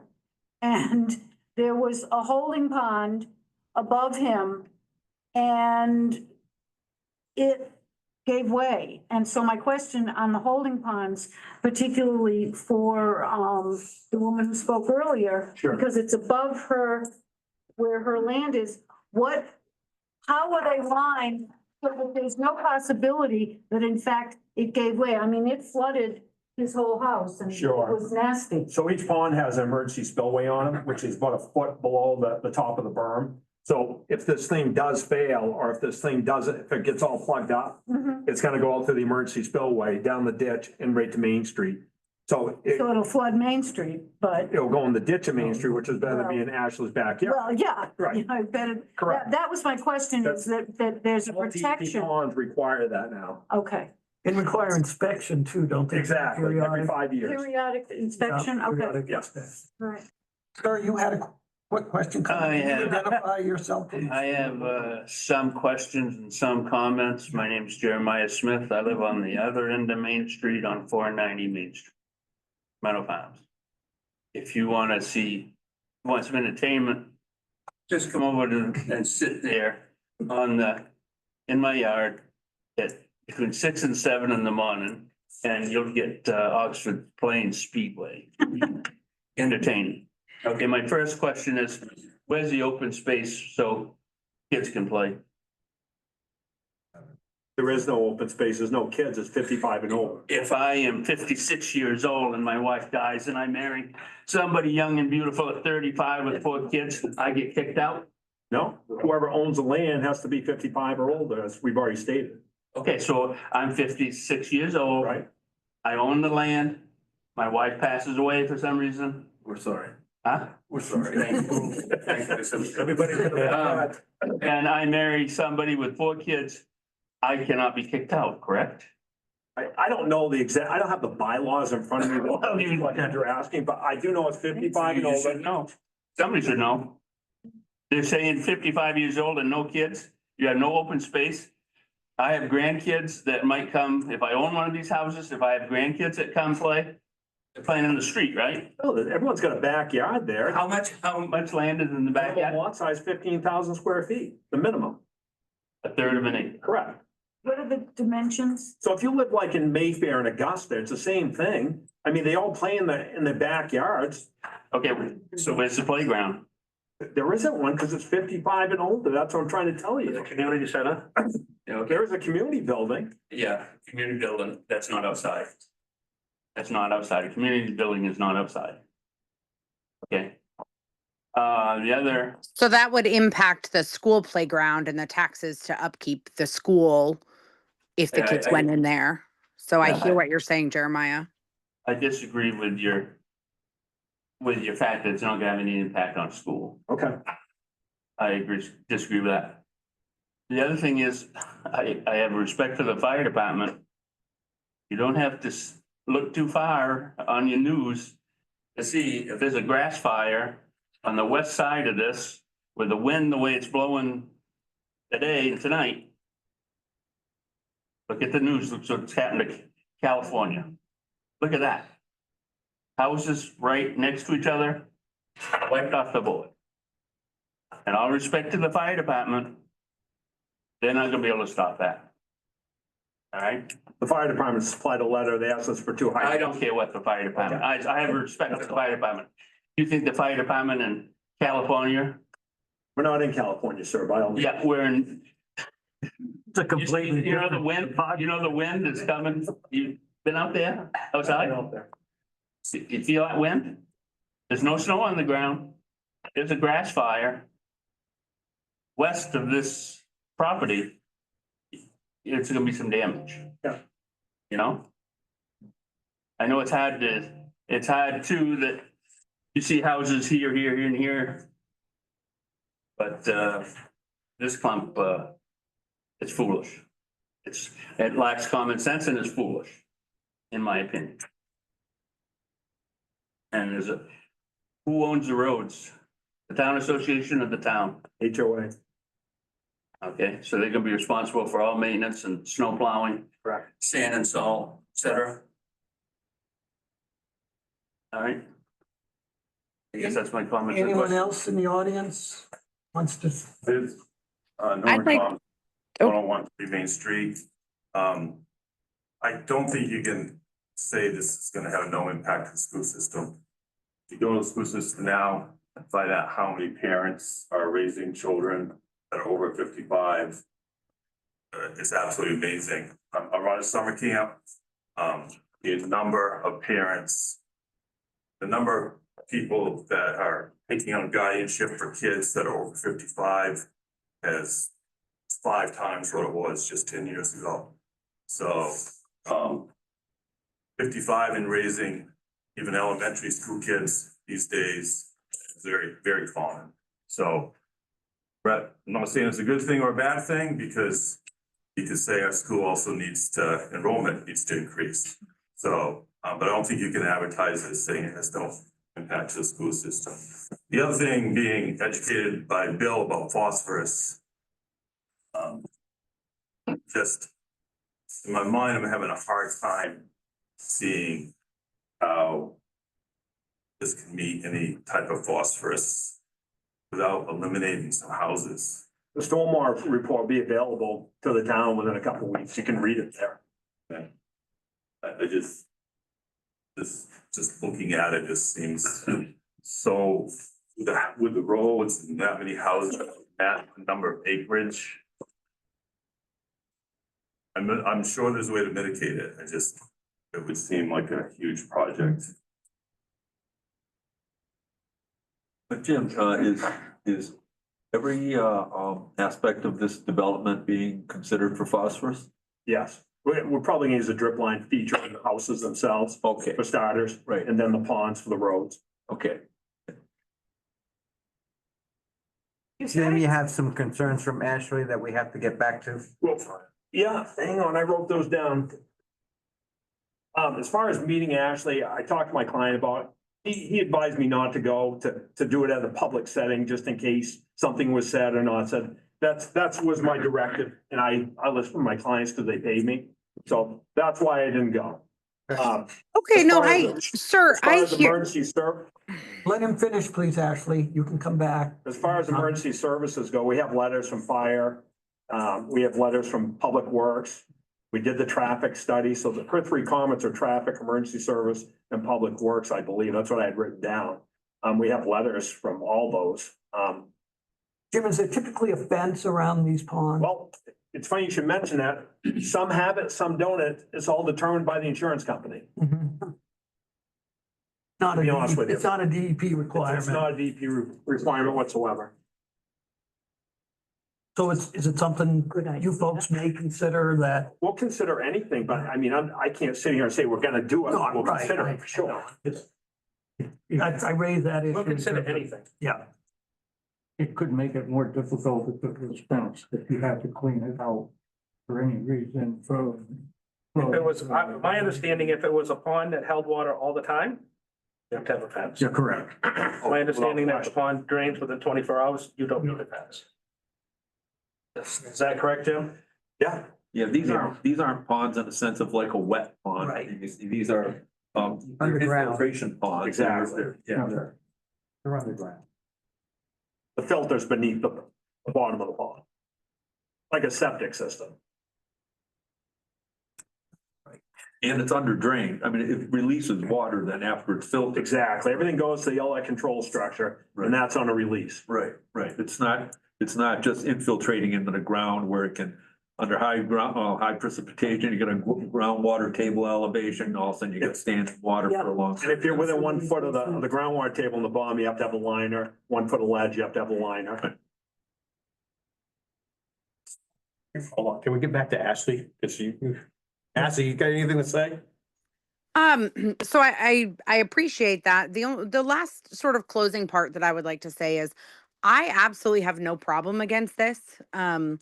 I do not, I mean, it's their property. They purchased it. They spent the money on it. I think there's 100% their right to do what they want with it. That is so far from anything that I'm concerned about. My biggest concern is that I would have really appreciated, as the other abutter had mentioned, that he met with the owners and they spent some time walking over what was going to happen and how this was going to go. I sincerely wish, as a property owner that is going to be the most impacted by this development, that same courtesy was extended to myself at the beginning to avoid all of the frustration. And I think that that's really a disservice when you're trying to put something into a town of our caliber. We're a small living town. When you're trying to build something like this, you really, stopping by and knocking on my door. I work from home. I'm home 7 days a week. Knocking on my door and saying, hey, this is who I am. This is what our plan is. Do you have a few minutes to talk? I've been so open for that. In fact, I've left probably 7+ messages for Jim, because that was the only car that I've seen going in and out of that field, in an attempt to get to have these conversations, to just say, hey, could you build a fence in front of the pond so my 9-year-old child, when it's full of water, doesn't happen to go over there in an instant and drown? That's my concern. It's disheartening to hear that I didn't get a notification letter because the town didn't update their records. So I didn't get the notification letter of this. I've been, Well, I did email you at Ashley when you told us you didn't get it. right. No, you did. But I appreciate that. But in the same sense, if this is about, I mean, I bought my home in May. There's plenty of time to update the records. So everyone knows who lives in town. It's about doing that due diligence. So You have to take that issue up with the town manager. absolutely. I'm just But expressing what we've myself. done, And I this is just a want to public tell hearing. you on the notice issue, we found yours isn't the only person. We've had this recently come up on some other developments. So our understanding now is, we've been relying on the vision appraisal records. Now we realize we gotta get the town to give us or give the applicants access to other data, which is gonna happen. So, Yeah, Neil's information was incorrect too on there. yeah, and that's, No, and I- unfortunately, that's what happens a lot of times is that the town has a date by which they have to kind of update records. So sometimes it's not until the next April, where the assessments are done, but And I that's sort of totally beyond our understand that. control. Absolutely. And I totally understand that, but there is no harm, no foul to knock on someone's door or to stop by when you're planning on building a development of this capacity to the person who lives there, number one. And number two, this is a side comment, but something that should be known. An excavator drove over my property, crushed a culvert and put huge ruts all through my driveway. I talked to Jim multiple times trying to get someone, hey, can you just take a look at this? I want to express my concerns. I talked to the code enforcement. Nobody was willing to help me or return my phone calls. So it is, But it was on your land. Did you go on her land? I wasn't out there. nobody There was was some out that was there. out. I have videos and photos of the entire thing.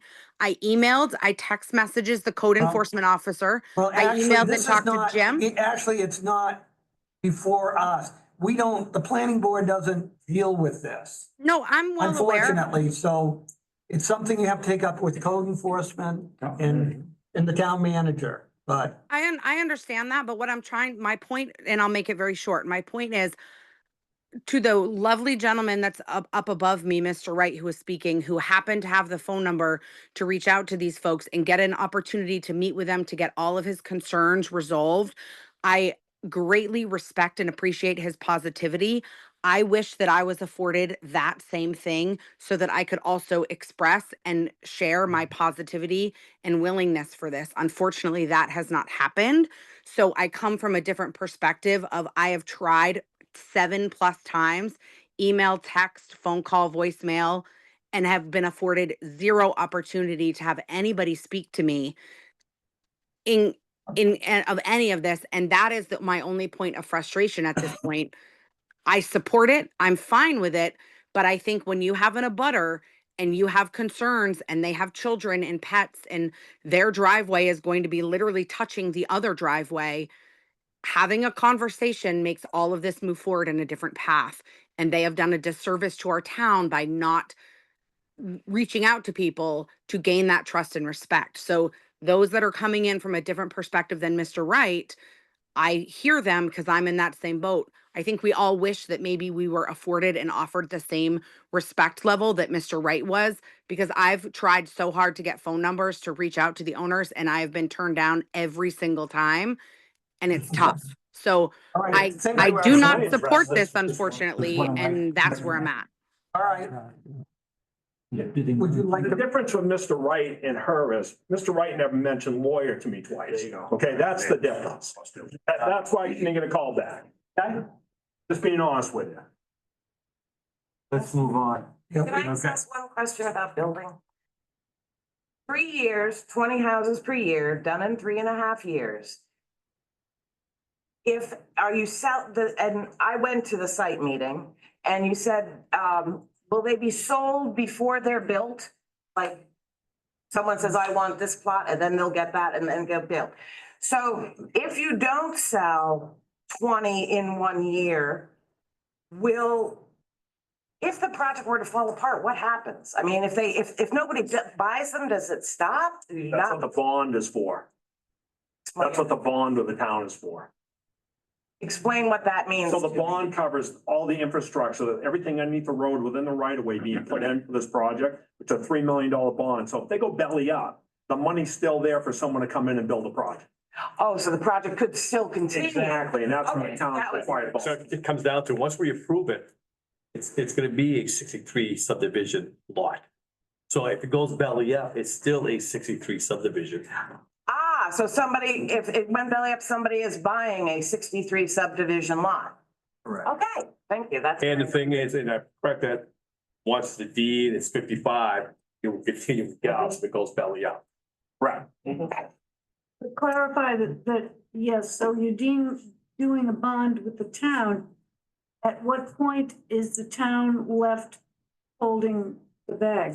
They're not. Okay, That's what the Just- purpose I- of the bond. Costs $9,000 a year, by the way, just so you know. okay, just want to make that clear, that the town is not left holding that, That's what the okay? HOA is for the bond as well. All right. So do we have a motion to, oh, I'm sorry. John? I was gonna sit here, but, I made some copies of a statement, some of which has been, irrelevant by moving the snowmobile trail. I'm John Hale. I was in the same Give house. him a copy. I've lived in the same house in North Monmouth for 37 years.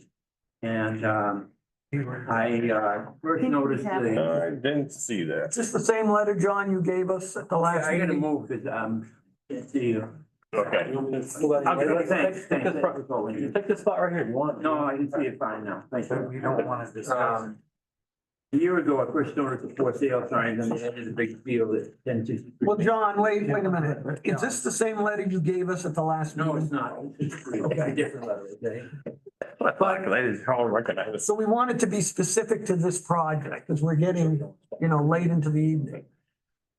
So can Yeah, you just summarize what your concerns are? Because we have your letter and it will become Yeah. part of the record. Well, my concerns are apparently outdated somewhat because the snowmobile trail has been moved away Last year through my land. Oh, okay, well, I go back a few years where I cross-country skied on all of the snowmobile trails around here, and this is one of the most beautiful areas. With the field and the ITS 187 trail that goes to Canada, come right up there. And then there was the one that goes down all the way to Monmouth Academy, I think it goes to your property. From my understanding, the ITS trails and the town trails inspected my property. I don't own a snowmobile myself. Right. That's what I was told, but some of the, when they came and approached me. I don't want to hear I that. bought the land and it's not a problem. My wife and myself both have intentions of snowshoeing down if we ever get snow. Right.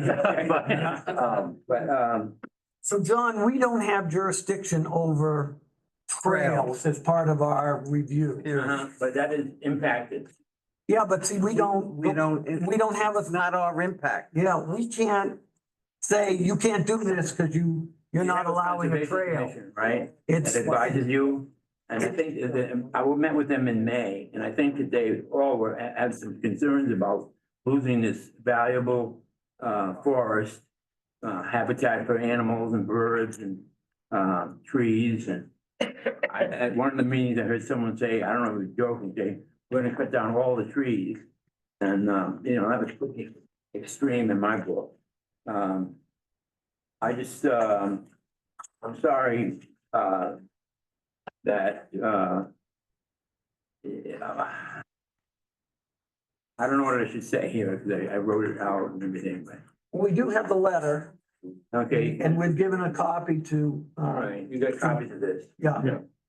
One thing that, Eric Peterson of the, Trails Committee, that he went on the site, location visit, that Saturday. And he was concerned about whether, people who could afford $500,000 retirement homes would really want to buy one where it's crammed in right next, one right after the other. And when they're in there, are they gonna have privacy? Are they gonna have landscaping? What about their, walking around? Right now, they'd be walking on the road. Correct. Well, some people like to have trails, So maybe I should leave it at that. Well, one more thing I got for you, the trail committee mentioned about maybe putting a walking path from behind this over to the school and the academy. I'll be 100% honest with you, I bought my house because of the land behind it. I have agreed to let the snowmobile club continue to use it, but my master bedroom is out back there, and I have no plans moving forward of having a walking trail put through the land. Just to be 100% clear with you, upfront and honest, never gonna happen, so. That's just, Maybe we'll put this to bed. yeah. I make a motion to close the public hearing. Second. In favor? Okay. So we're back on our regular agenda, so, this project will be on our February agenda. Looks like we're getting some more information will be coming in, information on the project. We do try to post it on the town website under the planning board, so I urge people to check that in terms of, I think Jim indicated there's some, well study gonna be done, or impact on the water district is. Oh, yeah, the hydraulic, I'm studying on the existing line that's been in town for, I think it was built 10 years ago, 12 years ago. Underneath Main Street. That was mandated by the Winter Utility District. Yeah. Can I say something for the record? Yes. For the record, I just want to put forward a statement that this town, in its infinite wisdom, and I agree with almost everything that it does, voted a couple years ago to create a TIF district and name this parcel of land along with others as the most beneficial for this type of infrastructure to be built. This is what the town voted for. This is what the town wanted. They wanted development along Main Street, or not so much Main Street, but any space that had sewer and water, which this one complies for. And it was voted overwhelmingly yes by the voters. So I believe that we, the board, is performing our duty as described by the residents of this town overwhelmingly, putting it in a comp plan, meets all the criteria. That's really what I want to say, so it's in the record. Understand it's not in the comp plan. This is not in the comprehensive plan. No, wait, well, No, I no, think the what Dave development of- is saying is that the town has designated what are called growth areas. Areas that they think are appropriate for development, and those tend to be ones that have water and sewer available. So people don't have to dig wells, you don't have septic systems. Right now, the sewer district wants development because there's not enough users to keep rates at a reasonable rate, reasonable cost. We are in the process of redoing the Monmouth Comprehensive Plan. And it looks again that the town is required to designate growth areas. The state mandates that. It's part of the Planning Act that's been passed, and it's for good or for bad. They say where you got sewer and water makes the most sense for development. But from the planning board perspective, we have, 20 different conditions, or I'm not using the right word. There are requirements that any project like this has to meet. So that's what the planning board will be doing at future meetings, is going through, does this meet, the criteria to make sure there is, it doesn't impact wildlife as designated by, inland fisheries and wildlife. Does it meet phosphorus? Does it meet stormwater?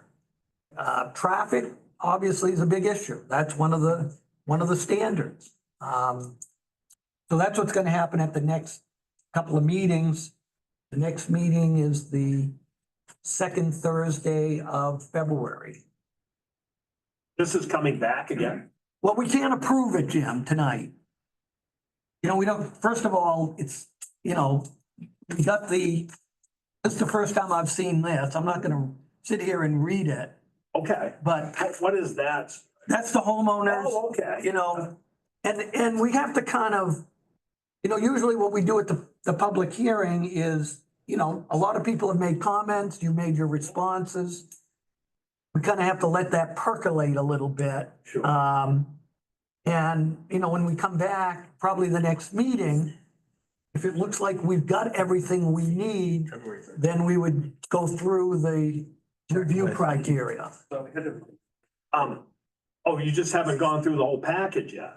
Well, we just got some of this material. Well, there's stormwater to consider too, and that hasn't. Yeah, and we don't have That's to, gonna be contingent on DEP anyway. right, Well, no, it's also Cobbessy watershed. Right. yeah. It's in the ordinance. It's specified in the ordinance, I believe, in the subdivision ordinance, Cobbessy Watershed District. We review developments, the DEP reviews, we don't always agree with them. That's why I asked you if the homes were gonna be, or if everyone. DEP on a subdivision can let the developer ignore the houses. Right. And use only the road, they get half their budget. In that case, like there's been one case here in Monmouth, that was the case, but we didn't approve that. They had to address the houses to get our approval. Right. I have addressed the houses on my. No, you are. Yeah. I'm glad you are. Yeah. So, yeah.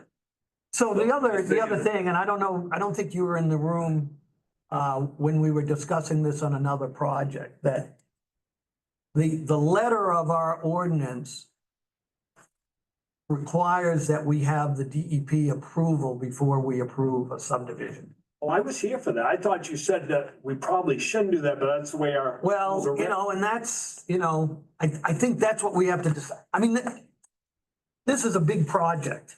Without question. And so I think that's gonna be something the board has to decide. You know, we have a lot of these that, yes, it requires DEP approval, but by looking at it, we kind of make a determination. We can approve this with the condition that Right. DEP approves it. That's why I read in Isabel's And, comments. but technically, our ordinance says we should have the DEP The approval. problem is, guys, is we got 6 months to wait, Yeah, right? So we gotta get this clock moving so I can right, get the but, DEP permit going. Well, And we're gonna then, do DP next week no matter what. right, Yeah. so, yeah. So I don't think I don't think we're gonna be holding you up for that. I mean, but we may decide, yes, we have to see that DEP approval before we completely sign off. I guess, and I'm not speaking for the board. I'm just saying the board may feel that given the scope of this project, that we should see what DEP says before we approve it. Jim, I think a suggestion I would have, and Yeah. is when you're prepared to send it to DEP, and they could take a long time to get through their review. it'll take 6 months. Okay. At least at the local level here, I mean, I'm not gonna review the stormwater quantity, No, you just want the phosphorus. the phosphorus. Yeah. If you have that in a couple of weeks or whatever it is to give the DEP, give it to me and I'll review it. And I can at least give them Sure. our local review. And if whether we could take it from there, but. Bill, you and I have worked many years. Yeah, I know have that. no issue. No, I know that. I guess I'm saying, I can turn around a review a little quicker than. Oh, I know you can. But there's sometimes that I will also, like, if I have some questions, I can also call Jeff or someone over at DEP and get something squared up without waiting to see what their final review is. So, I mean, I'll do my best to do it as fast as I Bill, I can. respect you just Yeah. as much as anyone I know. Just so you know that. And so that may work, that then we say, yes, you still have to give us the DEP, but we may be comfortable going forward without it Okay, and making it a condition of the approval that sure. DEP approved. And the other reason we don't like to review after the public hearing is that oftentimes you hear some comments and you decide you're gonna tweak this. Yeah. Now, that may not be the case here, but you may want that opportunity too. But as I say, once it gets after 9 o'clock, it's hard to make a meaningful decision. People have worked, been up since 6 or whatever. And we want to make sure that we do the review that the town expects us to do. And sometimes, as I say, as the night goes on, it gets, Nothing good happens after midnight. well, sometimes we had a chair. Well, wait a minute. At my age, it's after now. Yeah, 7. We have what we call, the Tom Fairchild. Yeah. Tom was the chair for many years and at 9 o'clock. Was it? We were gone. And, it makes sense sometimes that. Steve, do we have everything else? I think we have to check. I want to go through, talk to Isabel and. Yeah. I think we want to check with them and make sure that we have everything. So next month, we can do a full review and make sure that we have everything. I mean, we'll check with Isabel. Right, can we get Isabel involved? Because she's. Yeah. Yeah. That's exactly true. Okay. When did we give her the HOA? We gave her. That was a month ago. No, it wasn't a month. When did you give it to me? No, it wasn't a month ago. It was a couple weeks ago. 2 weeks ago? Okay. Yeah, it was sent. We just got it Weeks tonight. ago. Yeah. I got an email. It wasn't a month ago. It was a couple weeks. Yeah, Yeah. you're right. Well, this is the first time. So, Yeah, it's the first time some of us have real, No, I totally understand. you know, it's, And guys, it took forever to get it from the lawyer. Oh, I know. The second I got it. I mean, I was on the phone with like. I know. yeah, You know, we can use some of That's the okay. time that thought was more about it. but, you know, and we don't wanna, Call, have a meeting. yeah. But we could take this extra time to meet some more land abutters, like Brian McConnell, we spoke with him out here. Yeah. I think he's neighbors to Ashley, I mean, get a few people together, just go over some more concerns. You know, if this is a little slower than you might like, but if we miss something in trying to get it done too quickly, and then something awful happens, whatever it is, Somebody appeals, yeah, then it just like, if we'd only taken that time. I No, don't no, think, I totally understand where you're coming from. I just think it may not be big in the giant scheme of things, but it's big for us. this is the biggest subdivision Monmouth has had, Yeah. Yeah, it's understood. big. I you understand. know, so, He doesn't, but I do. yeah. I get it. No, I get it. I just, I gotta get the. I don't think it's gonna, well, yeah, and as I say, I think we'll be, you know, you'll have our answer probably before you have DEP. Yeah. You know, hearing what That's Bill true. said, you know, that, You know, like, taking into consideration what you said, sir, I mean, we have the houses. Yeah. Now sitting in there. Yeah, we do. The bill is a fine tooth comb. But I guess I would caution that even if I, let's say, give them the green light, not like that. And 6 months later, they're gonna have to satisfy DEP. Without question. Right. So you're just a stumbling block. I know, yeah, that's what I am. That's what my wife tells me too. I'll say something about what the gentleman said, and I know him very well, but I won't say anybody about the schools and the kids and that. Just remember, 55, 45. No. And there were only 18 kids in the kindergarten class this semester. So that if you So put they like need- 6 or 8 more in there, It would be perfect. no, they know you increase Need these some numbers. by 40%. okay, we got a couple more things. First thing is the minutes. Do we have a motion to the minutes? I make a motion to accept the minutes. Second, Any discussion? Me? I made a couple edits and I gave you that. All in favor? Okay. Minutes are approved. Okay, so one other matter. So back in 1995, we approved a subdivision. And I put a condition on it, sort of restricting development because of a phosphorus issue. So the bank has sort of asked for clarification. I went back, Gentlemen, can you read that? we're still conducting a meeting. Can you talk out in the hall? Yeah, I'm sorry. You're not. We'll see, Bill. Bill, Thank see you. you later. Thank you. Yeah. So I pulled the decision that was made. And so there are a couple different problems with this. Somebody came and the lot got sold, so it was approved, but never did anything with it. For a while, right. And so we put in a building envelope, we put in setbacks.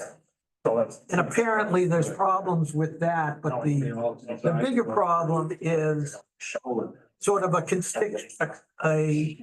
condition of a restriction. And so I thought I had the letter here.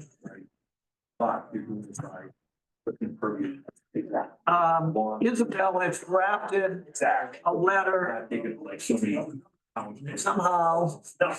You didn't give it to me. I didn't come to you. See if I can find it. Yeah.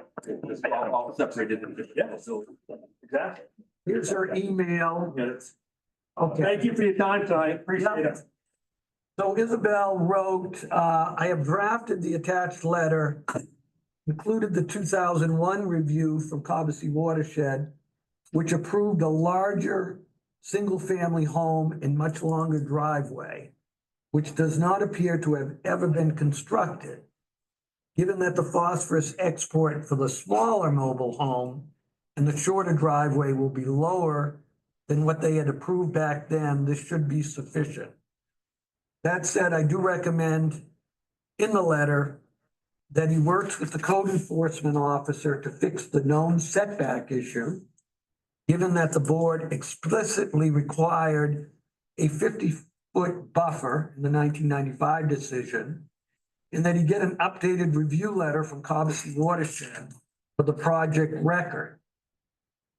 As we discussed on the phone, this isn't a formal planning board review where you would make explicit findings, because it wouldn't be required under section 6.1.22, which doesn't give the board authority to review single-family homes. However, this letter should satisfy the 1985 decision conditions, given the phosphorus was the concern. I thought I printed the letter. It intended to, and if I had my power cord for my computer. Let's see. Might have a letter. I don't see it though. What it did is it printed on two sides, but anyway, I just need your approval that I sign this letter, which is really described in this. I make a motion that we receive Sign the letter. of acceptance. Second. And I'll send you all an email with that letter, so you have it and see it. I think the setbacks for the trailer pad and all that stuff is really a Board of Appeals Well, I think issue. when I was on the Board of Selectmen, we had a guy who built a building. His overhang When, went over the setback. right, He paid a $200 fine, right, but it came to the Board of Selectmen. I was on the floor when that happened. right. But we have a Board of Appeals that does Okay, just that. Okay. Whether they would, Entertain it or not, yeah, If they don't, they would have to go to the Board of Selectmen. in the Board it goes of, to court. or, For a de novo. or they may do a non-violate or non-enforcement letter. A non-enforcement letter. Depends Depends on the owner of the other property that's been Yeah. encroached upon. Yes. I'm So- sorry, I missed where is this? Warren Road. Warren Road. Warren Road, okay. And I've got the decision here if anyone wants to. There was also a DEP violation on it back in my time. And that may be with the 2003. Were you there then? I was just Yeah, there yeah. and I Yeah, got dumped on my first month here. And we had another one.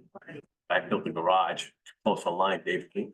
First I want to build it. Dave King, she don't do it. It was right next to the line. He built it. He came to us Yeah. and went to the Board of Selectmen and he got fined $5,000 from Oasis.